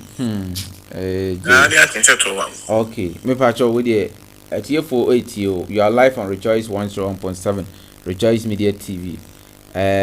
Shadow 4 na ye for one is some to Ghanaian. I said, man, I'll come for Kennedy. So they know I share na ye can home. Ye didn't come here. You might make it to see. Once a beer drone. Kennedy no baby I say we do be an acquaint kaboom and a donor watching. We be a dear dances only ni pie didn't anymore. If it's magic to me because see if I did be a 2025 about 2023 then Mokoto primary fact bishop na Bawumia. I want to see you get a movie having me who say abandon bit my day. Because no money say Kennedy ba omo sabet na opposition but no Bawumia ba no mfim bi omunya ya fe do mu say ade ni bit mafa emo mutimi adwumaden di nya sa to me no and maybe balance no kan bo ko issue no me sure that we go into details but man bi on so free bo ko no sa so kan sa me apai kan ya ise e ko no zero ne ba no Bawumia when he no wanted to the more size and if says was they are going to do it again and again and again. It is a bit like I say now I need money. Now if I die upon it in your vanilla, if I made it to me after 2020 and they are cyber power. It makes my car. It was all right. Me pacho hwane kasa. The graft me pacho bro. The grass within baby akasa we network no form na so ebefa so microphone na ebe kasa kakra efa onabo kene Agyapong me ba cho wo so na pese wo join no afa link no wa join straight away yo minia madam ase anumre me kasa free adura seche do ma ase Ashanti region okay onabo the graft okay me see akola secretary okay plus communicator and call radio me kasama party me party be MPP and NDC MPP party MPP osno kokoko okay amanyuku we me ba show ani diem wonya ye ayidie ma me bi say question yi afi 2023 abra na ye kwakoto aba amanfo mu kase no kin no board me party OTB ana ye nkwa na ete bebre OTB bebre ye nyina TV bebre okay any to asama me kan won say na me but actually I'm better now see me who say and ya my papa ewo ura ken mu no and I'm say no I will say itimi di na timi otimi buaye na itimi gi akonya no free NDC for ensem enya sa the NDC for hye ba nyina che say ye de ken ba ye be renew wo na yenim ken so emfaso ana dwumadi bi a wadi abo o man Ghana even your party MPP party no ye hu se emfaso twitwi die bi a odi abre ama party ye tini didi nkunim ebre bi etwitwa mu ebepim samri eye achia ne mu ye na yenim se ye kan ye hu bum ye de support manwa ikundie be de ebe ye nyina ye de because ye koye ye hu se chinchinya chin yemfa nipa sumasi emra abraide ne ba yentimi ni nkunimu a ye ya na edi ho abro abre bia beti ho agu mure me radio so TV so ne nam ne kasa isi nam kura ne yesede adaya yakudi nipa so masi achi ama yentimi ani nkunim party ni ba kwade ani nyae mabunu no ye party ba power mabunu yenti ani hwe wo mo so mabunu yi so ne de hu tim hwe na anu ya ndisi for by mabunu mo sisa wo mo edi o mo wura ni mam enyen ketenkete so akase enu bi ena kanedi sa adwen kase ni bi na kanedi si wode ba ama youth no yen kan ye humum ni support no wo se de bia bre bia nkokorafo no a abibira mo kan youth ni se enti na grassroots no ye kan no ye gina kinechi na ye timi dinkunim primary enya me ya adom ye ni begina isha alai ni misenkum de be dia obia kana koma to ne yam eye de ya se o support kindie be di watem eye de ya so support kindie ye kokora be ka se yam fa won kan ho na me wodi die so se urade man nsa so na election ya ebe kwa akotu eye free and fair na king winia Ghana ya ka se ebe wisa ampa yensa enkuni yenkoto yen color TV koto black and white am prempre yen nyina ye hu ya awon kire ewo mu aduane boa ye din sei ne ye pe enyem NDC fo dada ye good kura omu e wose omu tonabo odima yenuanu mu omu brenya skano adi babe wura dwumadi a ekoso wo oman yi mu no omu to esisi wo omu amanfo aka omu ho atu nanu ya yesi ye kwakoye kat National Cathedral yesi amaye ye defo ya yesi empe asisi yesi change ni din ai besi esa se bi papa bi wo MPP adwin na we MPP e ya adwin a eso na betimi di Ghana de akonani ani businessman de wo di ade animu a ema enkoso ba ema djuma e de ebu o man ni mu anything you see yam fa honorable Ken okupre ko Agyapong emra ne de ne pa yin se djuma e be bu o how e koso port enye izo yemian mo mu yikas yemian mo mu kan yema e de ba o man mu bra o mu famu no enye ize ti yesemu mama yenka ye humum na yin se kan humum ne support Kena kundie be e dia unia madam ase I wanna be the draft ni adura section do ma say adura presiding na me wo all right the side no na me use you adechi akwa me call radio today's radio e kwa e bo party no hu dawru na yaka sem papa fa ken so na enim say achia de muye enim say gusu a bo ken hu dawru na ye kan sem papa fa no ni dwumadie ni akoma pa no enim say amanfo adwe bedane na ya to aba e de amai ken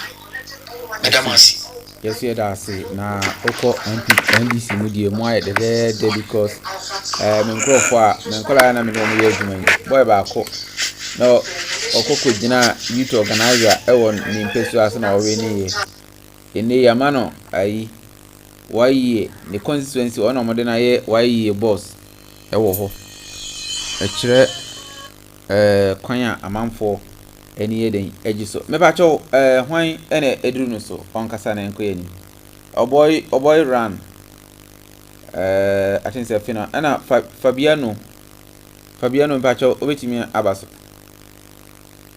ni onya nkasa na o me kasa na enko yani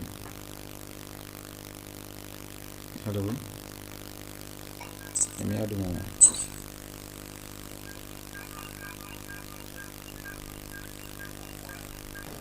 first and foremost, there's a reason. Okay. There might be reasons why you've lost the elections. So you need to look at those reasons. And I think one of the things that they are failing to do is what I call reconciliation. Right. You see, and if they are not careful. A dear form of function na a human is I say, send a mechanic. Enti mama yen koso na yen share message na ebebo ma Honorable Kennedy akompro ko Agyapong ni dwumadi no abe successful na abebo ma oman no ababe krabehwe na Ghana so afa no ntuma pa afira Honorable Kennedy Agyapong na wudi na chi a won sense for mo ne akompro ko Agyapong a wono no chese waye ti se dua kese ana ono ankasa ne osono no wonam na se ansuo kura nkan so ate ase jata eba obefa nchen nipa dasani kura eba obefa nchen because was jata ne ne man osono ne ne man eba so woni amekire no a true son of the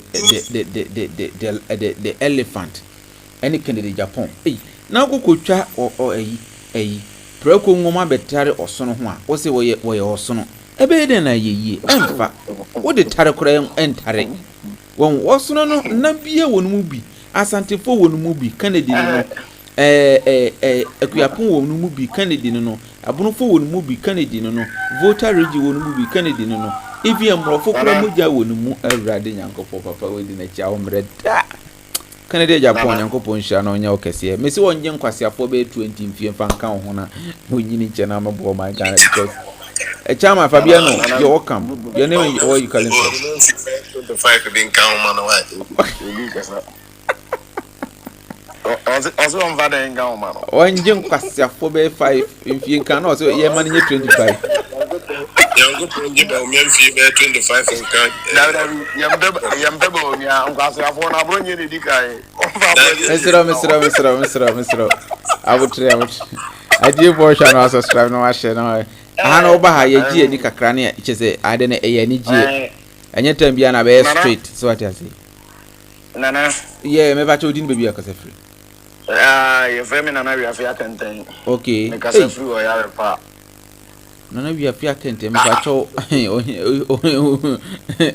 nana pia din kase no abo no nana we afia tenten me kase free o ya repa what dey to asoma me Nana main starting free 2016 MPP for ankasa no ebi mu ho excuse my language ebi mu ho mo nkaya de eno mu mu ade if you wuti region okay wuti ne ya wo me be me kwa uni ba 2016 a ye power no yo ho ni Kennedy free wuti youth no na nipa o da ya no ye friend wotin nana kwakutin no so free uti region away bra penny obobo ya no because uti ukodudu papases no ba Kofi Adams no wa your border ye nanti ewura Togo inti sa border no ni brusu a voter region nipa ni voter region bebreu me ma yawo mi uti den time na ni voter no bum nipa ni wo bebreu inti ebru election time a nkofo free sa border no so ewura mu voter region no ma beto aba enti na ye presi ye pewuti region okay na otin ne de koto Honorable Kennedy Agyapong anim says o mu betimi aboa ye na ya protect ye be block sa border na obe ko obi entumi mfiri voter region ye ewe Togo emeto aba wo voter na ko yesi voter vote no aba bum ama o ma ye den o ma dwan ye den aba so si voter region o moto aba enye voter na ya vote ni free I say omo kompa se nkofo eye rough road a ye nanti from unanti ro Togo ye nanti ye mfa ebu a moto ni e de ro Togo udru nkwanta so the same thing in 2016 vote na nanye na omo kani na ye block sa barrier na wo ni nyina eno ho asem na vote akodo ye kokan a omo de yi na afiri MPP mu no omo de yi na afiri MPP mu no ne me to aba wa Accra me to aba wo Alaju me to aba ma recruit ona bo recruit di woni me campaign ye mani nyina mamu bi omo hwe nsu ogu ma me ho ni nyina mfa me ho ye jai ko block sa aboda no okay the MPP nya power ni wie yese no omo nure free oti region boys no mo koye sa adwuma no ho no Honorable Kennedy Agyapong nyim de bia no wo kan mamu nure free sa boys no mamu nure free boys no because ye ko da nure mu ho no bi twintu okun ya nka wakunya nkwase yakun Kufour no so nyante yese ye bo ho ban no mentimi nwura mu ameto aba nti sa wo hwe 2016 o mo si votarians ankoto aba enye o mo na ankoto aba be bi o mo be fa beto aba ni nyira ye den abroki information wo krom baabi ombefa koto abani nyina abroki be so omunya power wi ne se wo pese wo ka saa ne o ma ne kire wo mu si ebia bibi sei na ye den koso inti youth no mum power wo mu no mutimi stop saa ne o ma na no mayi wo mani be honorable Kennedy Agyapong no ote saa ne o ma na se se ne wo ti bia wo de ade no kwa obenya abotre atie wo asem na wo ye den wo kan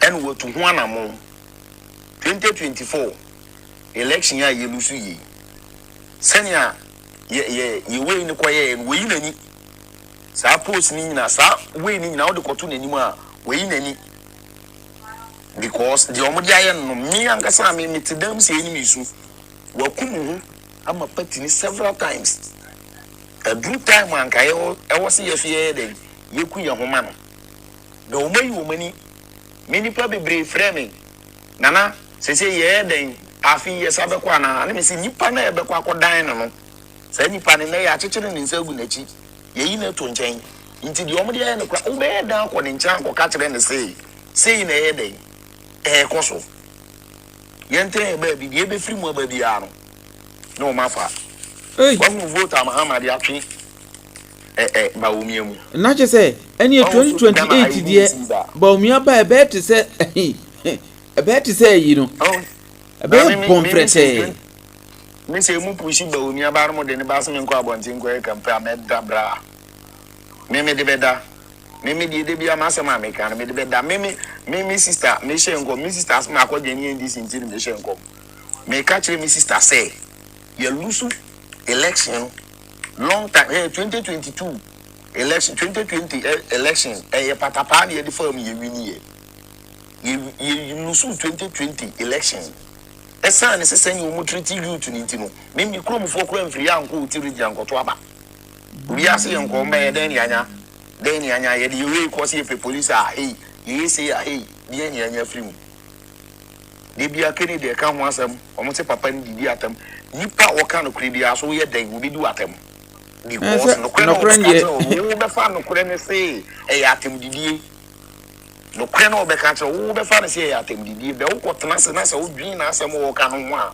wo be mu so wo ka nyansa asem mun kira asem ba ko po no abukani da Japan aka no Ghana ha asem na mbam mun ka asem ba ko penkire me si honorable Kennedy aka say ambam the man in the movement. Ye dina chief ko dina Asante region. Okasi obehwe kwan ya chama wuntumi be fast we deliver Asante region. Bisa wuntumi say Asante region seat na akasan. Ampo na first no mo say 47 say akasan me kro ma adwenya ma so. Ame bafo abronye ye mani seat almost 11 no say 9. Akasan e wo Asante region you know seat ni say MPP was saying Asante region na min kai na mi Euro Africa ka me ba me yi kwamba fo abonye ni ma 11 bisan si seat na kasa aka 1 kwamba fo abonye o sori o be kasa radio su bubu mun bisa ni seat no aka sen as a whole chairman ni seat aka sen na ye say wadarumo na ye say na sisi aka wani kwamba fo abonye seat ye 11 aka 1 ayeka bueno dia ko bi ni studio Accra no wadan blogger Otuono kasa ya ye no binu ye mpese ye den ye mani muaye because onya ko bio ano mbega jo Kennedy Agyapong suma na omde ye den ya peku ye papa no so won kasa yes ye nyididi ye de ye nyansa be campaign house to house campaign seni ono abo equity ye de ne ba ye na obedi Bawumia chi na akaka bi nsem ne power over na ye ja na walusu di seat ye de sanyansa be tai ono abo achi ye school ni ya nkubi ni akase ye kope minister onso ono ne ye pen no be ye Ghana yi ama ye nya aduma ni bia ye ono because all me ye president kura na aduma chen president no te ko nyazo ne how mo a obeba be president ne me wo 37 hospital minia machiriba ene nya tetanus ne luon wanka ne kan no to obra nyame nko a ne me wo ho no oba ye aduru a wo be yusu dia wo minia na aduru na shoto awia wo PAC aduro na shoto soja ni de tu na nim sei no o bisa ne ba bia omo benya nduro ni bi o bisa se sika sama na say ndo na nkasa na omudi ni ko office the omo kan office we say there bra me kase me ti ya na me boa within 3 days na do ni bia ba omudi wo mi nua gosh omo fra ona bukere Japan no ai na do ni bia ba omudi wo mi nua no nti honorable wono nko aho e na wonwe si we NDC wonwe si we MPP odwin Ghana fo me ba cho amanfo mu gusu omo hwemi nana Fabiano amanfo mu gusu omo hwemi onye sure se DJ na mafrew e na me ne wa hyehye ho se be ka sa asem yi nana minimu da o minimu da o first time am about page so okay e na me dru page no so say no nipa o kasa no no o kanyan sa 17 me gina page no so e na me dwane ye because me nya dru page ni se mi hu si bibi ko no wo kanyan sa asem na ya atem didi ni we a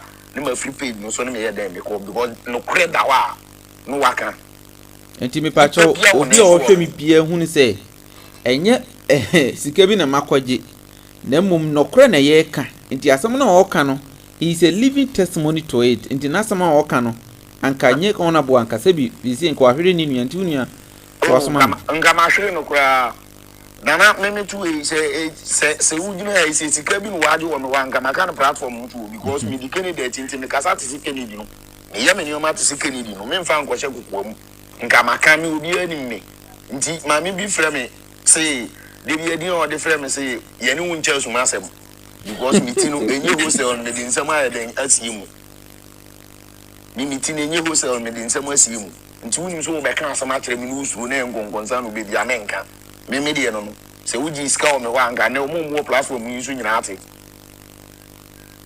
nti honorable Kennedy die honorable Kennedy Agyapong die bra mo yire mo ho a atuhu acha adwuma no mo yenya ma papa no ye benya so mfa so da ache wo Ghana ha ye ya anya kura ye ma beba bidi so de ye na nanom beba bidi so de wana enya nkasa oboy is it oboy Randy me ba cho wakasa oboy Randy otiminka Randy so ngasa o sa my friend obed wangasa my friend okay I think say obi wana wo outside o ye adwuma ba na o pese otie na o join program no enti me pa cho mo am wo dan no obi o pese wo question bi obetimi Beatrice owusu nyame sure say o join ye me pa cho fa number na frɛ na be kasa na yenko ye nim enti Fabiano abra wo be koyi asembe na kache delegate na ye mfa ye community na ene DJ ma ye me pa asema mi dija delegate for ne say yes is a wokoto aba men hwe wo ho dia wo benya ho emfa nto aba bisa wo say wo delegate ne bia say ma 1000 Ghana cedi se koto aba many person sia wo bedi ni mfia 1000 ni mfia ni no bedi no na the moment crop problem ben e wo a wo koto aba mani pa na be solve amani pa no wa be solve problem because ye nya hu bedi da ena omo di sa problem omo ba ban ni mu di da dien no omo be ye dien no omo be ye nti sa 1500 na be ma so fa koto untimi ni 100 years o nti di odi nyuma be ba obetimi aye adwuma no e di abobra no hwe no wato aba ma no di odwen Ghana ho hwe no wato aba ma no ya mi di ja delegate ni no mo koto aba ma omo nwen omo ho omo nwen omo nchiri ma ho because ye na mo dwen ye ho ansa na omo ko age Ghana si wo nti yeso ye nwen nchiri ma ho ni ye mfa nto ya ba ya mi di ja delegate ni nyina no Chairman, abo ejuma papa. Na woni bibi. Mame hwe kwame kwa na. Obi ntwe number na fan to screen so mame. 0542. Eba cho mo twe number na fan to screen so mame. 0542 914775. Mo fan to comment section na obi enya na onka Team Ken no ho. Na ye nyina timi a share ideas. 0542 0542 914775 and I'm more testing me ntimi attend to mo fan cheme and then me come magazine kokoye me boss ireka maniti ma mbantem me ko chia mbedu ye tina mama life ntem to mo fan cheme me de campaign na next month de me tie si kuma ngasa ensuru enti ni obeye bia no no wo me yehu na say yi nyina yen kabom na enye ba ko wo say Bawumia nipa no wo ha ye gina so say say wa bedo ani Kennedy because who say message na eba enye yepe o se obi a sebe odi nkunimdie beba ene be share de yeto abama nye yenkwan pesem kumnya meba cho hwan e ba so mabeka na last was ye conclude ewia na can big na all this the ato meba cho number no hwan di two screen so 0542 914775 0542 914775 meba cho mo fan two screens no ani di mo fan two screens no 0542 914775 0542 914775 meba cho odi ato so na wa posti na obi anya yes nyame nhira onye nkwasiafo be 5 mfie mfa nka odi ho na chese bibia enko yi awuni se nkwasiafo na di omusiesie man ana bu nim sa ukwa bruchira nkwasiafo na di omusiesie man no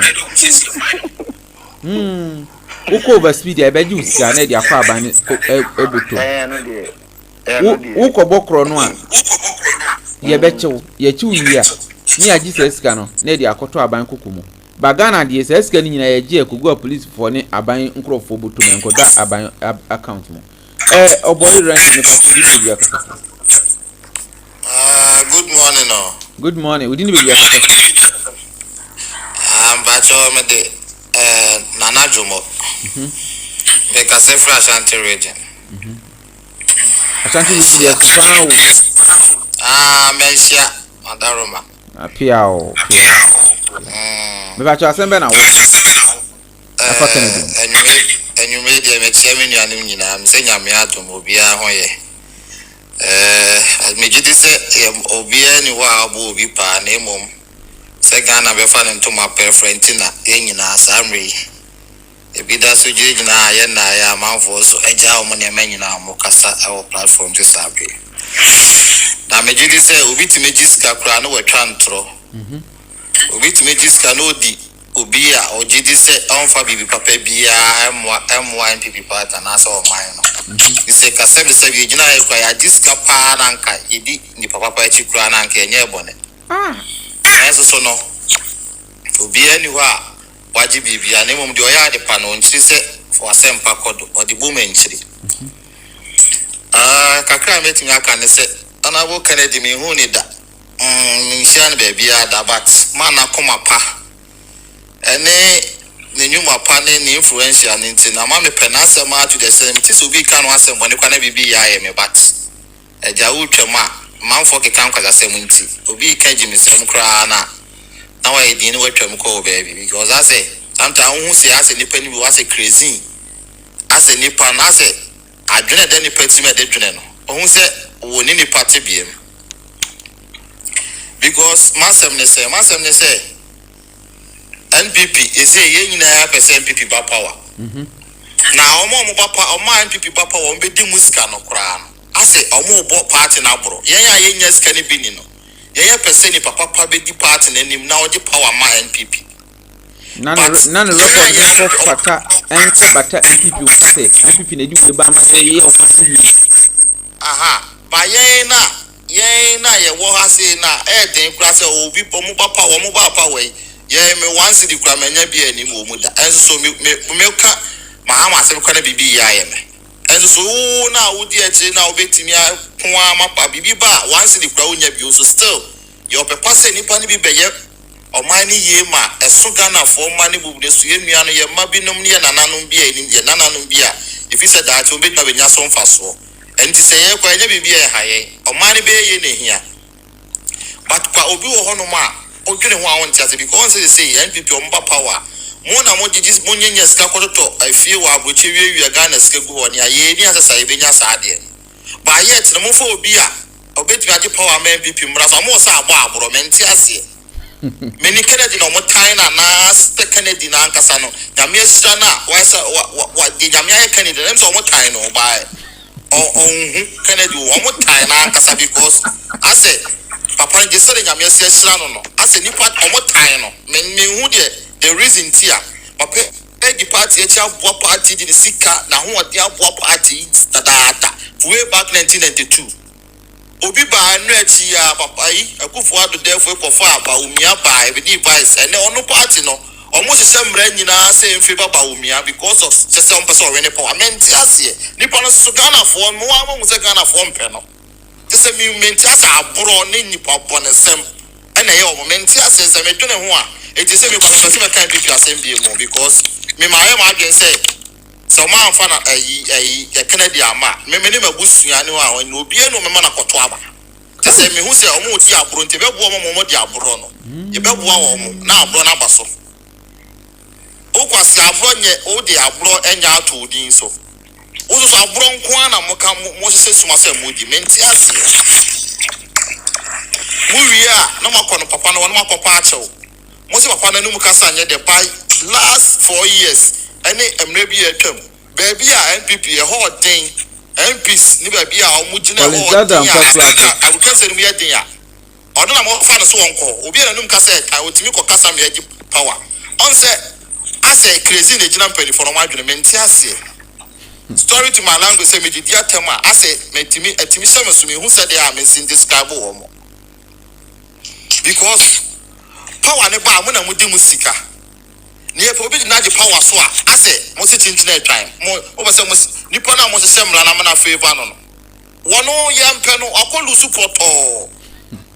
Nikro move for crown to Obama, and Tim Munyansa Beno Muslim. Katacheba say to Mama Adrian, I do many. Mentias. Oh, we actually had a natural. Oh, my friend, a person who say, I do many. Second, I did your power, and Mamma. Mona Munyas, because see a dad to talk as I can see. Ye, Yabi.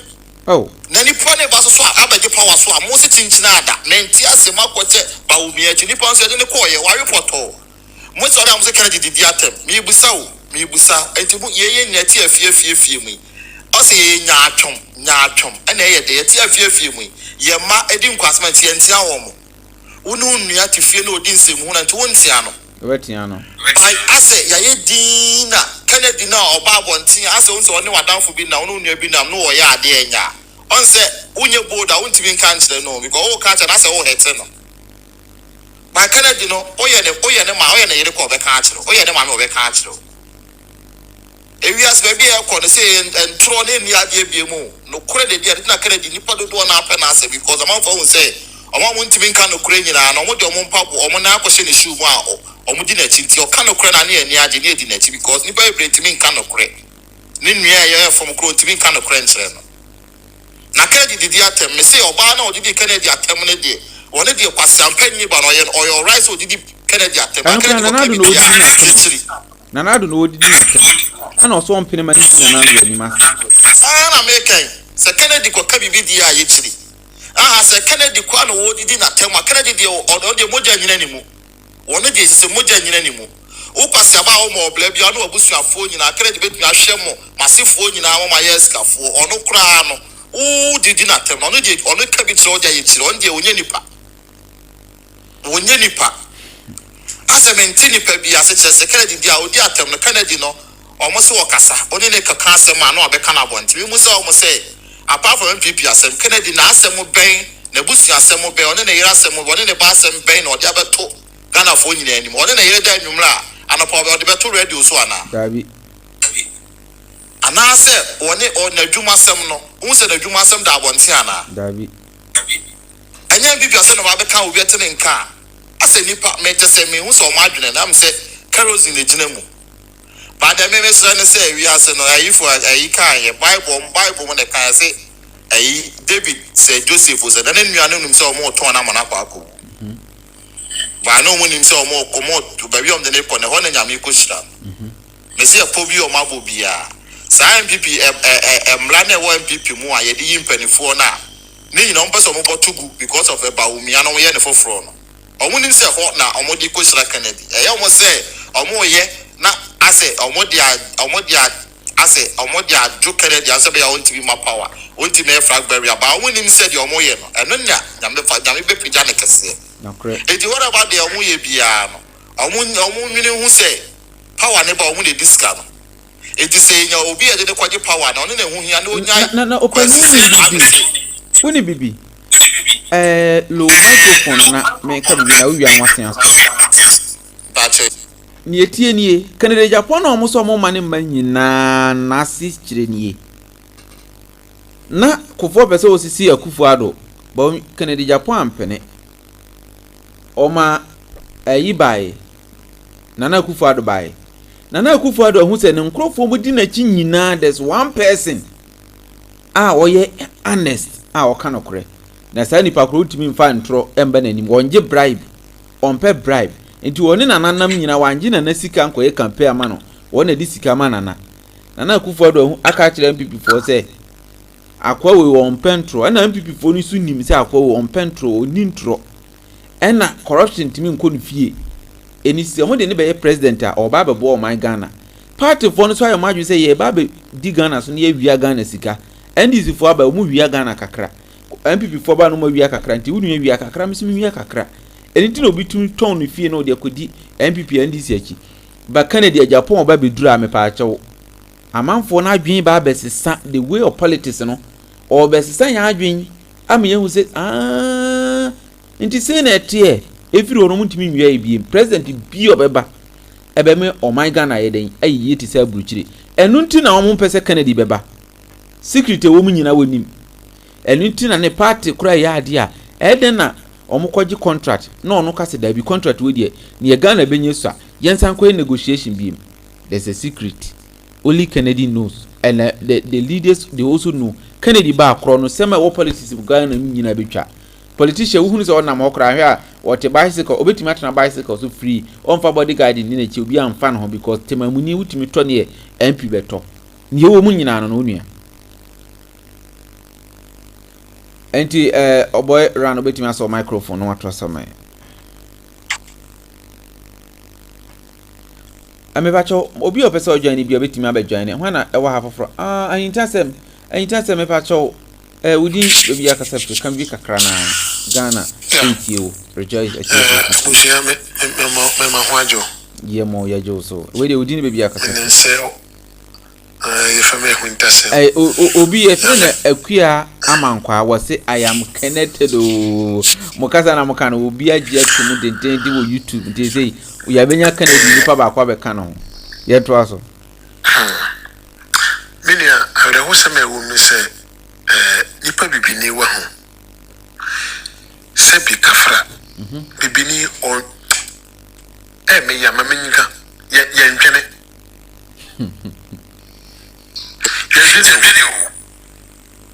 bra yet say mo bia me ye video bi 2019 let me say Ghana we are living like animals kingdom yet say mo bi what is here I don't think I make us asking we say Ghana edahui na ne honorable king atimi aye diabo o my Ghana na ho den ni sika hwe oni announce case MPP just would defend the party MPP nti oboy dia kodura bruchiri court akodi bem na no kredie na wo ka wase de metie pa no kredie na metie boy bi oni ona papa ona bonenam wo se ona bo kenta mo beto aba no oma ode ni emse omana de card also ofaka nkoma chemi nsa bonsu mo watie ene mem wan to aso oh no I say obi wo ha wonim meme de say ja de ode ka no ko no no okofa no ne ka na so ode kwa kofa kam dia kwa ko mo na bo si chemi nsa bonsu se na insurance yewu ana police for chain no omo chain no na mo ka je zo mo va na nko o jere die no nanka wa obi a wasoma se faka akoma MP obi a wasoma someone van go wonim say wo ka insurance yewu what I say ana wono akotuka ye van go wo say wo person no kwedie me ba so me bo wan kan wi wo se oka asasem no say police for no fan ko no ono na danfo police ni panyi bi na ofre no ana police ni free wi e convince na ansa na wo ye den omuja amamam de ka na ye den akọ cha ame pe eti say no kwedie papa no ewona no na opese nipa ofidi ya adwene no ema ye hunu se ye no kredie ena ebobra wo wiase no ɛno na Ghana for ne politicians mbɛnwo no mugu hɔ no MPNT ɛno nti wo hwɛ nipa wo ɛno nti na ɔmpɛ sɛ papa no ɔbɛba power no hwɛ ɔba hu sɛ Bawumia no ɔmmerɛ nyɛ sɛ bi a Bawumia ndi mmɛyɛ ɔmampan no bɛtie mu Bawumia no ɔmmerɛ hwɛ sɛ wabɔ nkɔtɔ da nkɔtɔ gu ahodoɔ paa yɛkɔtɔ bi wɔ a ɔmmerɛ papa nso yɛfrɛ no kɔtɔ saa akɔtɔ no yɛwɔ bi a yɛde ma no yɛsɛ yɛfrɛ no kɔtɔ de bɛn wo wɔn sa ɔmmerɛ paa wɔn na Ghana yɛhia obi a nani ɛdene no bɛtumi abu ɔman no yie na wote hɔ a wote man no ma wo so feel proud sɛ no me Ghana ni wotumi anya adwuma yɛ hwɛ obi a wɔnyɛ ɔmampanyin o watumi ɔno nko afa workers more than 7,000 something na office say any pay bra so be mampanyin ade na obey was be the biggest cold store in the whole West Africa the biggest cold store in the whole Africa awurade nyankopon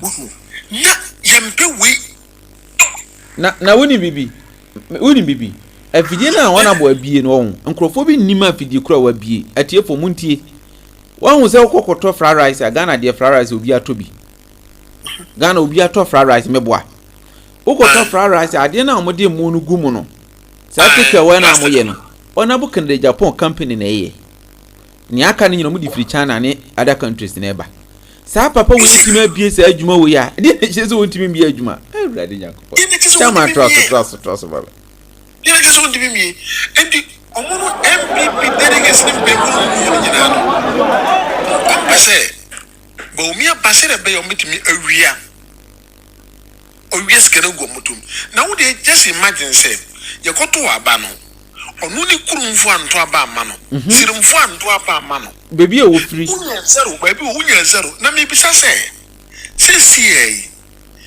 campaign be eni bitimi akwa no wo sirim atimi wini 70% to 80% of vote abrante bi wa wose say ye de ne ba bie ma say negative kura wo man ka mo de be man negative Ota soro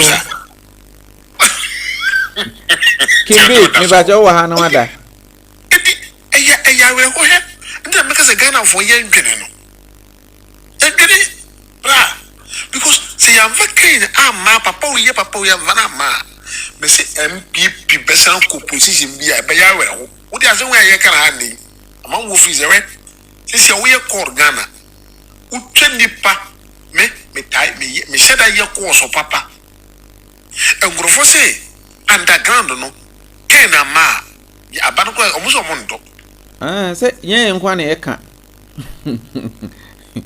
okay no vote omuso abano ko nya do beto what I say enti minim tese ye mbango so ya brabum ebisi king okasa ebisi papa no na odidi matem na enti ye papa ndi ofise wajim so wona yes ye pe no dio rabai enti wajimi so te hwa na okasa na wo se ye papa kennedy odidi atem oso Paul no wo bible mu na oye nga no ho ase de kire mu a mo ne hyemo ho dene no onu adu bone be ne wani no wi ase onu ko oye ofri oye okromni nenu ninemu uso pai onye okasa wango kana ombekan no kroso ni onkyena wo sem no ye uye ne nye ene ahe iba pakemba tiro mo hu se nyame nsemu adwuma obeye na nyame nhira so watiase enyam paibo bebre woni bibi tie bibi for no me ba cho o tie me on se wona wo kurase ne omo atena ayi bosom ho ache no se bosom ana se bibi ma ayi a prediction omo no mo nchirem gise ukobisa mu biem ansa na ma chirem akyerɛw oma beka akyerɛw se 2028 MPP ba power enti MPP ba power na omate no omo misa mu na omo sora omo kɔ bo omo misa se hwan na ede ne ba ebeba power obi si MPP ba power obi ede ne beba bi MPP ba ede ba wi ne ye saade a ne ye ede ne beba ye betime wie sika na yemfo so mfa na yeden emra bato mu wura fi say nipa ne da fam ho say ye pe nipa simasi mu de ne ba ye beto amamo nti sa prediction na da wiem na manfa na ama amamfo nto enu ti na obi twere say 2028 I say see was it MPP is winning the next election with or without Kennedy Agyapong. Anyone MPP will bring will win if you guys work. The work is now. Choose Kennedy, and that is all. Me ba cho chairman to asoma. Asan odia. What can I say?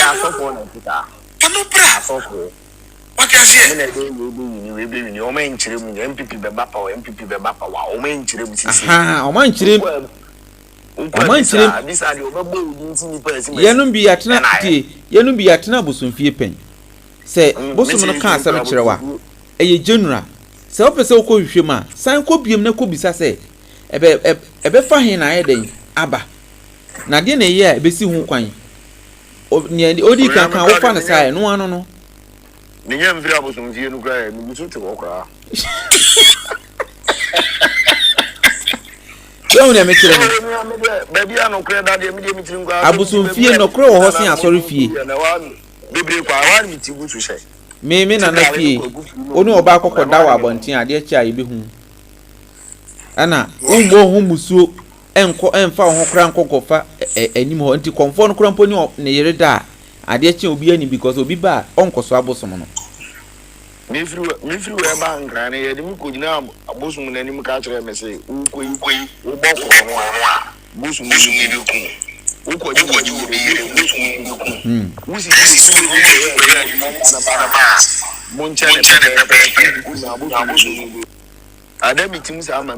na me bacho o mu wie na maka kire say na se wo ye we nyina wie a wo fa jam kura wo be den so what you say asori fi bia no be ka se we a kire asori fi bia no be ka se we a kire enti yenu bia na wona hu se ye mokro no ye ni ewu obeka se DJ de ompe ma nye se mpe ma o minya oba nka mepe na nso so o se mhwehwem na fo oba kro se mko hwehwem ha ye mu no ye nto aso o sa asem ya okay o fo oba kro se o ko hwehwem ene ne ya hwe ase ne na ye ne nam ho na Esi ya se na wa ko ne ho ade awarja ye ya buye na nanu mo nyoma pepe odu wa hu ya papa ken wo ho o you be a me say poni the way MPP from pay for adwene mu ndi o mo mpese o mo de papa no o mo de beba no that's all o mo nim no poni na wo mo adwene na na no ade o mo ye ne de nyamini bi how possible say Bawumia kwa no de ire nante na wonim say I really vote amaye bibiri ndi o mo ye bi o mo nyera de yankofo me say whatever they will plan it will come as a victory for us nante unim de me de o unim me de opon o mama no kwan mana nanti we nyina Kennedy afuru we no kura edom ma no kwan kura no wafuru ono me nanti aha wa man krofo kwan ama nkrofo na nwura mo na so owura mu wie na mo inside o mu hwia no inside no kura na ma no kwan wo wura o wurade adom TV hu se ene ma ne be hwepa bebe ene kura me hwe ba ko bi no eti sira mo enei no mama nyina yenyina yen conclude na famra we DJ ma brepa bataja vim uhu wa ya de me dwene ho abra pan ni me dwene ho na miti pai mi o se unipa iyedie ni o se me de mempe bra panyini na nya botre uti woni kromfo na TV mama ka asem wonkyire o woni kromfo na TV wo hu ne me kyire no akromfo ko na ahia na ete ho ana ya yeto wonyina ye kobokro no a ba ko bi de onkobo bi ba kobo aye de begu ni fie ohu bi no aka che se masa munya akro no bo na next time na ye ka se ye pe IGP ayi no na sa nipa na de bi o tim woni se mo hwe ya mema ya che mo na ye ne ko ya IGP wo be pene ombre wo be pene brashe asamba ko ha me ma menken no asamba manka kura eshamebo only candidate aye de naba aye lusu yi seat kesiye aye waso west wago Dominic Wabinya aye waso west she says seat we anya Kennedy no ye campaign ma ayi How a kumsimo? Almost a yon. And yes, I sit in the crab, a beer John DeMillo. I just sit in free and sad that's I sit to. It's an MP for man when you go. I am free and sad the first time in history. Okorabo recruiting. City swap in free ICQ. In free, it me a campaign, last day, nice, Quebec, I've been now with your papa, so brave for me. You may need a city. Don't make what being a glass of Dia Omodima, one of we.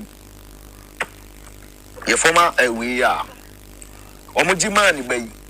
Sassy soon free and any vote, best, 1,000 a two. Michael Quay, son. My honorable Michael Quay, Junior. Now, I just have for crying no you can almost son because of Nipa Panty.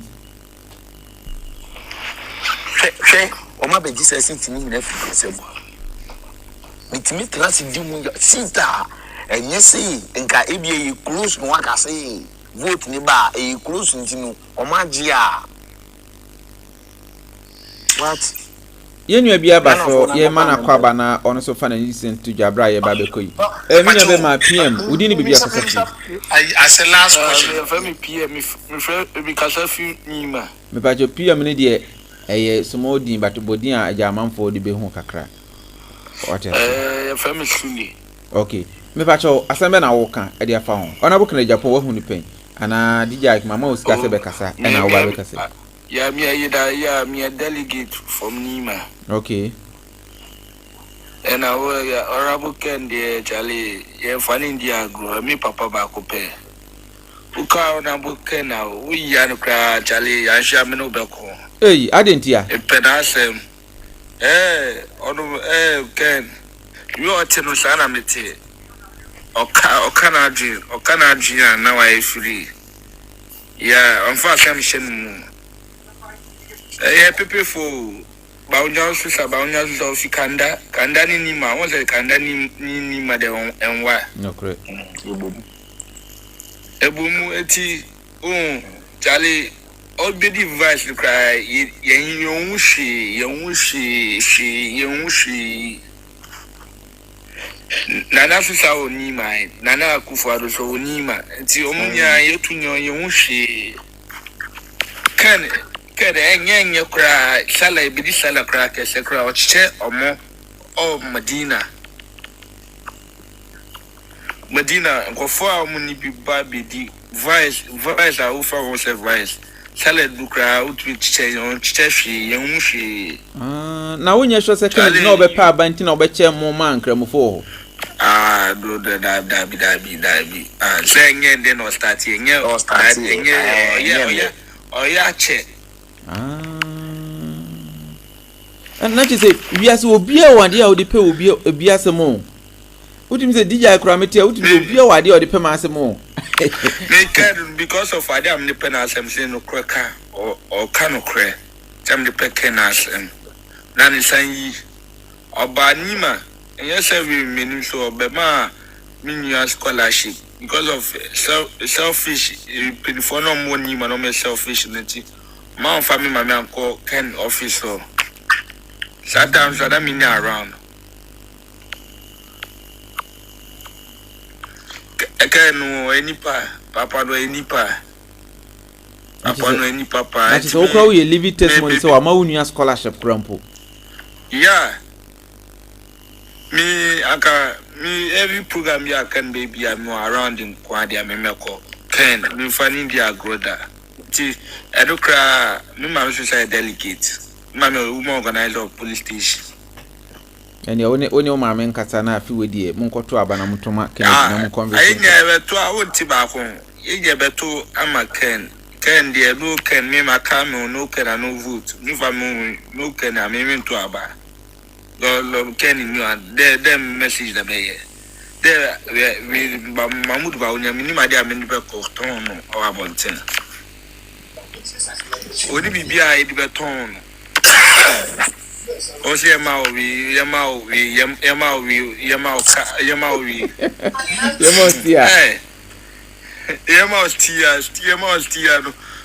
are meet cry, or my nanchi, the most tia now, be my nanchi. in school ki boku na mi fi o mi boku ni akwala o boku ni akwala dia esi o boku wi chale yo pa mufa mamudu mbra vote ba ko pra yes anya o boku bi mu boku no yes anya o boku bi mu o ka oni pa mi ensa na mo ka asem o ye o enye say we are no say na say we for we mamudu ba oni anu ko for no makoku usas ni oni bi okumase Mati say si nipa mi ensa so wu Accra enai chale I don't know e eduma papa MPP omo ni no mo ni ba wallahi she vote crying you no say we this time crying ya vote kakra on no fire nya ba ko cry on no farmer kia bibia sonka ale mi shock MPP mi shock you Kennedy di uka Kennedy waka mi Yama me Rebecca so enka kakra Yama me Rebecca udi ni bibia kasafu Hello Madam Rebecca. Hey, hello. Udi ni bibia kasafu Yes. Oh, it is my so. Yes and trouble ko can bibi kakra na yanko. Oyini pacho me kasafu Toronto na wa hen Canada, man. Canada. Okay. Omo capital town e Toronto won. Yeah. Okay. Me afa China. Na me twam na timiti. Akompra ko a hini peneja me. Ana connected. Already Yankopɔ. Let's na wonti me connect ne mami. Na me ya na pa. And you may say man catch a delegate for. Oh, and you made it. Miss Lenya, me say, when you na ho. Na yen na papa no. Me de sebi, because we be ma me na me bua me nya hwe, me busuafo nya hwe. Bet me do efri akọ me fi pe papa asem ye. Abra na MSNPP time. Yeah, papa was for me. Bawumia. Oh. Ana Kufour.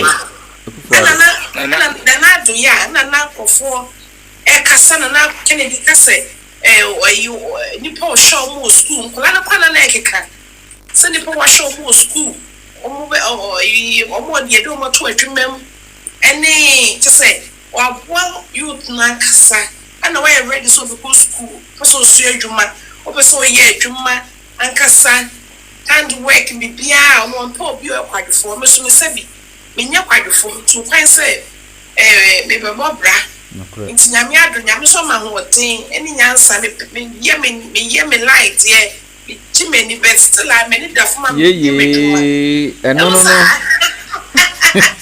oh yes no credit ever ko nti me ho obi ono so pa adwuma na nani ekum nipa ho na oya yemia me penasem pa nti eno anam de papa ya sema sabi me so ma adwe se me da chi bia nyame ma befie na so papa yi ye to aba na so papa yi oya campaign kra me measure sneakers and Jimmy jeans ahwe me che enti a kire wo me mantamu ama no na ekesi you be fool etro nko ana sema me opie nko a me ya ama no abekwa me ni se question da ba me ne sister ne wa ha say ne sister ne dio de bi odese wonim se ma follow ama ni nua be ma no me pacho me number na the screen so no mo fa na mo test me na fa mo kan tim ken no se na be a kasa ne o yi bia ho se ye we ho first time I share with you but ye ntimi an connect ye ho a be de na message na ye den akọ nti ye do be kan group no now so what me aba be join o outside the fa plus 233 edikan na what obi se ne hia no e wo mani ana on pe 2233 1 2 so 2 adi a won pe oni no kwese be do kwa wo kan se kwa na onu do obeba bonte kwa be kan okure abete woto I see onye obi a ene ne kaso sem kire no da bi o kaso sem kire ne oboa obete woto one time ana nya sum sem nyina nso na odi ba bonte ne eye to say as a selfish gain as a officer obu o man no so ha but say oni nko bi hia sana bibi sana make say this ka ehihye ne me bi asese jiwe na mami say na mami nko say me no ye plan say ye ko ye we say on pre we are see a bia any pa or so kind of friends so you know or ye kon sebi yakopon dey be asase so and na no ye buy but idea what to say you nua be come from the papa no onye oh ma me penasem pa wona no kwadie bi mu sa timida wase ma no esi yes yeah that's it me ba to so hu number no test me na ma follow na so follow me your test ya yeah ma me follow right away all right thank you very much yeah ma me Rebecca say on so nya akonya na oba be kan ya me pa cho Che is it Che what yeah Che Kwame Kwame Che ni nyina akusi wa odi ni bebi akasa free me pa cho na fa wo de ka bra na ento me kasa free takrade Mr. Nadia mama me nantem wa ani di ma mesrem mo kasa se dia mani nkum da ye ento aso Uti mitie pa MPP no e di akirache na ya se no se ya gena ya ejo na Dr. Mahmoud Bawumia nyema mienu na ekutia no to ye delegate na wutia nyema mienu one se yeto abama Dr. Mahmoud Bawumia etse na nadu abanya na mambo so mombe ai ni diobu tu ye me second sa mampurusi ni we ndokwe ono ni nua umeto abama ma me head of state na uma me fuel ndokwa na uma siense ndi se oni na koto abama no fie nya ba ye nya vote ba kokra ho bon ndi se delegate ni de se ana ntokwa na se gusu koso ene o makuni pa miensa nro mbeku omo hini bi wo MPP na ye bani kono kwano strategic way di kra nya se ngomo ma doctor kase doctor si form because of weni omuni ni kasa boko Bawumia ne dance one ya kan follow ye hwe sadi wo ya ma edi ti akwakosi jam akanfo na ye kan sisi as a notness bi bre na aba akanfo ahaya o ma wale yesi indi bi krambo not na bi wo hanma no ono ofidi akanfo ni bi o fie bi to no ka chese nkoto aba wo be den akoto enti MPP de this 2028 in this say Mahmoud Bawumia de na ye ndu agbe no bro nyese obia obita no ana say no ye pe 2 minutes ye pe 2 minutes ye pe na 2 minutes o mo pe nzo ye ni mubi obia na o mo mbabi o mo ba no mo betia ye ka ken ba o metia meta Mahmoud ba o metia meta ye nyina adwuma ne ye ni obi odidi muna ye pa de na mamo osro no se same okumu no mo zo mo botugu ene ni asam ye de bitumi bia se o ma so mo di asia na delegate bia am na kasa ende no re ho kase madam Bopao last 2024 the nam catch say papa you want to be meeting mama to say the ya you rakin eken because of when na do hu bufuo amanfuo mu some the papa iba o man ti ase na koto aben enna dua ya me ni akwa esia nam ne kan say asoma catch him say ma ba mi agobi na ba mi wa bre and say me bisa se die na opese we delegate wo to abama Dr. Mahmoud Bawumia die catch me na me ba nto to ho na me hwese o SSA ye to ma na ne nya ye die chiri oh kwame papa man wa bre and I was wa bre se ndi wa bre uti wa bre se 2012 ye call court or no could answer we was say papa afi matini nti a mpese mo to abanu wiansa na masesa police station executives na any delegate no because omuni bi say omani ye hu say omo de sa adwi na to sa nkrofo ni trim e na omo so na de omo bai e na omo pesga nti so omo de koto aba Bawumia ba we ne nti na omo ye sa quick decision NDC for crampo nim sa de we amaking uni ato aso na yenko so omo say sa abobo mi na so na enzo no me de minim say nyame de say hene because say o de ken jina ho na o de Dr. Mahmoud jina ho no ma ba ma kra dim say ken ba o be we ne eji say o say wa o ba no be didi hu as a grassroots delegate o ba be didi hu de bia na o so be ope kakra bia be di na na wa o sempa say eduru ebura mo na mbebo mu SY Electoral me pa che odi ni be bia kasafu SY odi ni be bia kasafu Hello, SY. Ana wanikum a aja office ugina so na utie bia office okasa so dia kasa na nko. Bro, me nka 1 minute baby na menya o. Mate. We ne dey we. Embe before can say me say abrewa wu na sa abrewa di ade a otu yi na hye ba. Hwe unti nua no kasa o kan say mbe bokundo kwa no. Wo your vice when the man's always a problem no. Because vice what is it president na pepe. Afi no with man so and afi so ndo kwa no zo mu ayedane. Edi ehonu wunua na mo hono ya lose automatic. Che no mo kan kire no. Amadi kin kan kire no. Na mi bisa say since here no delegates no. Mutimi timi wo information kakra sisi no madwena asesa.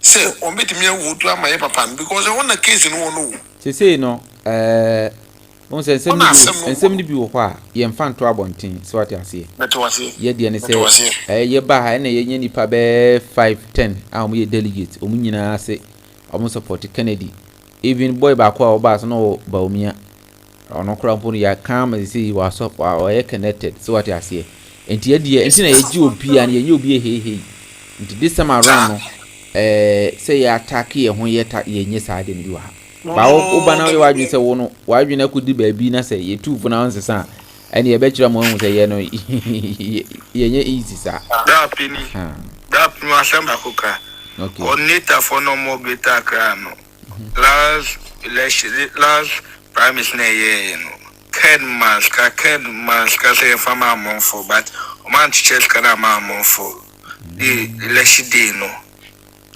okay achi so muko diska no tina skade so this we more vote no more go for na Bawumia for no can ko Bawumia for no but can for mass can man church can no coordinator for tina skade so tina chi say many fancy coordinators for no so keske bia no o be so mo sukra just say more warning okay say maybe mo fama ko for na o meto aba no I see. You want me because of me can assembly me osika me can me pe. But conform war no. I say ya obi o ni case ka de beba no wanya na afi abufu. Why coordinator for no ya omku can we can as a coordinator for no. Later craft for coordinator for no me life. Ya tia sisi ni ebe ni se coordinator ba ko delegate ba ko obi dura na obi atimi the information na yeden akọ grounds until we ye be solve no internally ni ya hwe ni ebe why me ba che so wa fa number no aha nti ana wa test me yes wa test me na edin community secret bi o ha Bawumia nkrofo no so wa ha NDC for so ha dintin aha enti utimi the next we na we their plan doing the next step for Kennedy. Their plan doing the next step. And I'm sure say you see and too much between our one and that's what I must say. Yeah. At your for me, the master sell money within common. And just say me patch or last words and I mean pon on me time and I do. Oh, you make can say Yame Wishram. Na Yamumpa na Yam Papa Kay Omra. Muswa model do no delegates ni here say obi yi no mbeto abana mana na ehia e ba vote ne dey ayi dey election time na dey problem no ni here say omitimi ayi ne say omeye okandifu emaye you better was so you didn't come na I think say who me number na say me me number right number almost number 775 yes nti ana wa test me why Mr. Wa obi o page ni so bia so betimi a test me Mr. Wa o hwe okay ota obi o ha de bia o hwe me na so won join you oh lady bi pa wa ha echna obesamba online ye bompaye yo o hwe me de bia so ntimi nkasa o ɛna yɛ me ya no ɛna chama bi so ha de bia wɔhwɛ me enso on request you because DJ de bia no kewo me de me pese me kasa no so ye beka ha enti fa me number we DJ na say from DJ okay from DJ yeah fa no because time ko me kasa me church so my time ko enti I just want to say a big out to all my people watching me from afar and close, and wagwan to all the niggas. They don't know, but very soon they will know wagwan. So we are working behind the scene. Let's keep everything calm. Kennedy calm is very dangerous. Kennedy, hey, people don't know. So let's work behind the scene. Let them do hey, yene hoarding. Yebeko no munya na deda. So what you say? Inti duane yentutu ase kakra. Ni nye pigasi wa. Urade Nyankopon. Una we JFK kura na ba be party chairman wo Kennedy abenso a obesesa because ye party man e be kire say yesi. Wo be say nye bibi a be kire na kire ne nyina ye nti ase because this time around Buzi Adombo grassroots, the grassroots president is coming. Say ye peki MP minister ye peki C will be free from where amount obunfu because these are the people who are going to rule for the next 2028-2029 going election any governance because grassroots president ever na me catch you second Agyapong baby dura unya da aje kra na akotwa bet because adwuma bebu so o fa o back o kwa adwuma kwa ye 1 hour wanya sika 2 hours wanya sika 8 hours afi ubenye sika kakra when first time obinya be 20 million bo so media to accounts mu no masa ebe jija o se masa anya ma menyere me hona menya adwuma eni 3 years na metimi ato plot 3 years kro enduru metimi anya sei na me dia start adwuma we afi wo dreams ana wo utrim nyina afi wo start we kura na me papa no ye we ene ma me nto we kakra se me usika kakra da bank ma menye we amfiem yensa be so be hu se na sa me yesika ni na mejeja me ho saa no nyese na ujeja ho na ho kire wo hia eda wo so what I say 4465 menye o message me via me testo sana akwa ye nti me sero wo fa me number na test me hu se ne ma Electoral na yedinko nyame shiro bibia mo share Choice Media TV na mo subscribe na mo share nyina nyame kam ho na YouTube for no boy juma pa TikTok for so there metimo so na ma sorry because ene me share na me bie mu ma mo nyina nti ubia ko Rejoice Media TV voice na kan no edam pefe hwe ni ho enkeka ebia na ho obete ne se ne na kan no pepepe na so wa share na dia ma wunia share na me ye ne sa me da ma se mutie na mo share video e dia ma me nyame adoma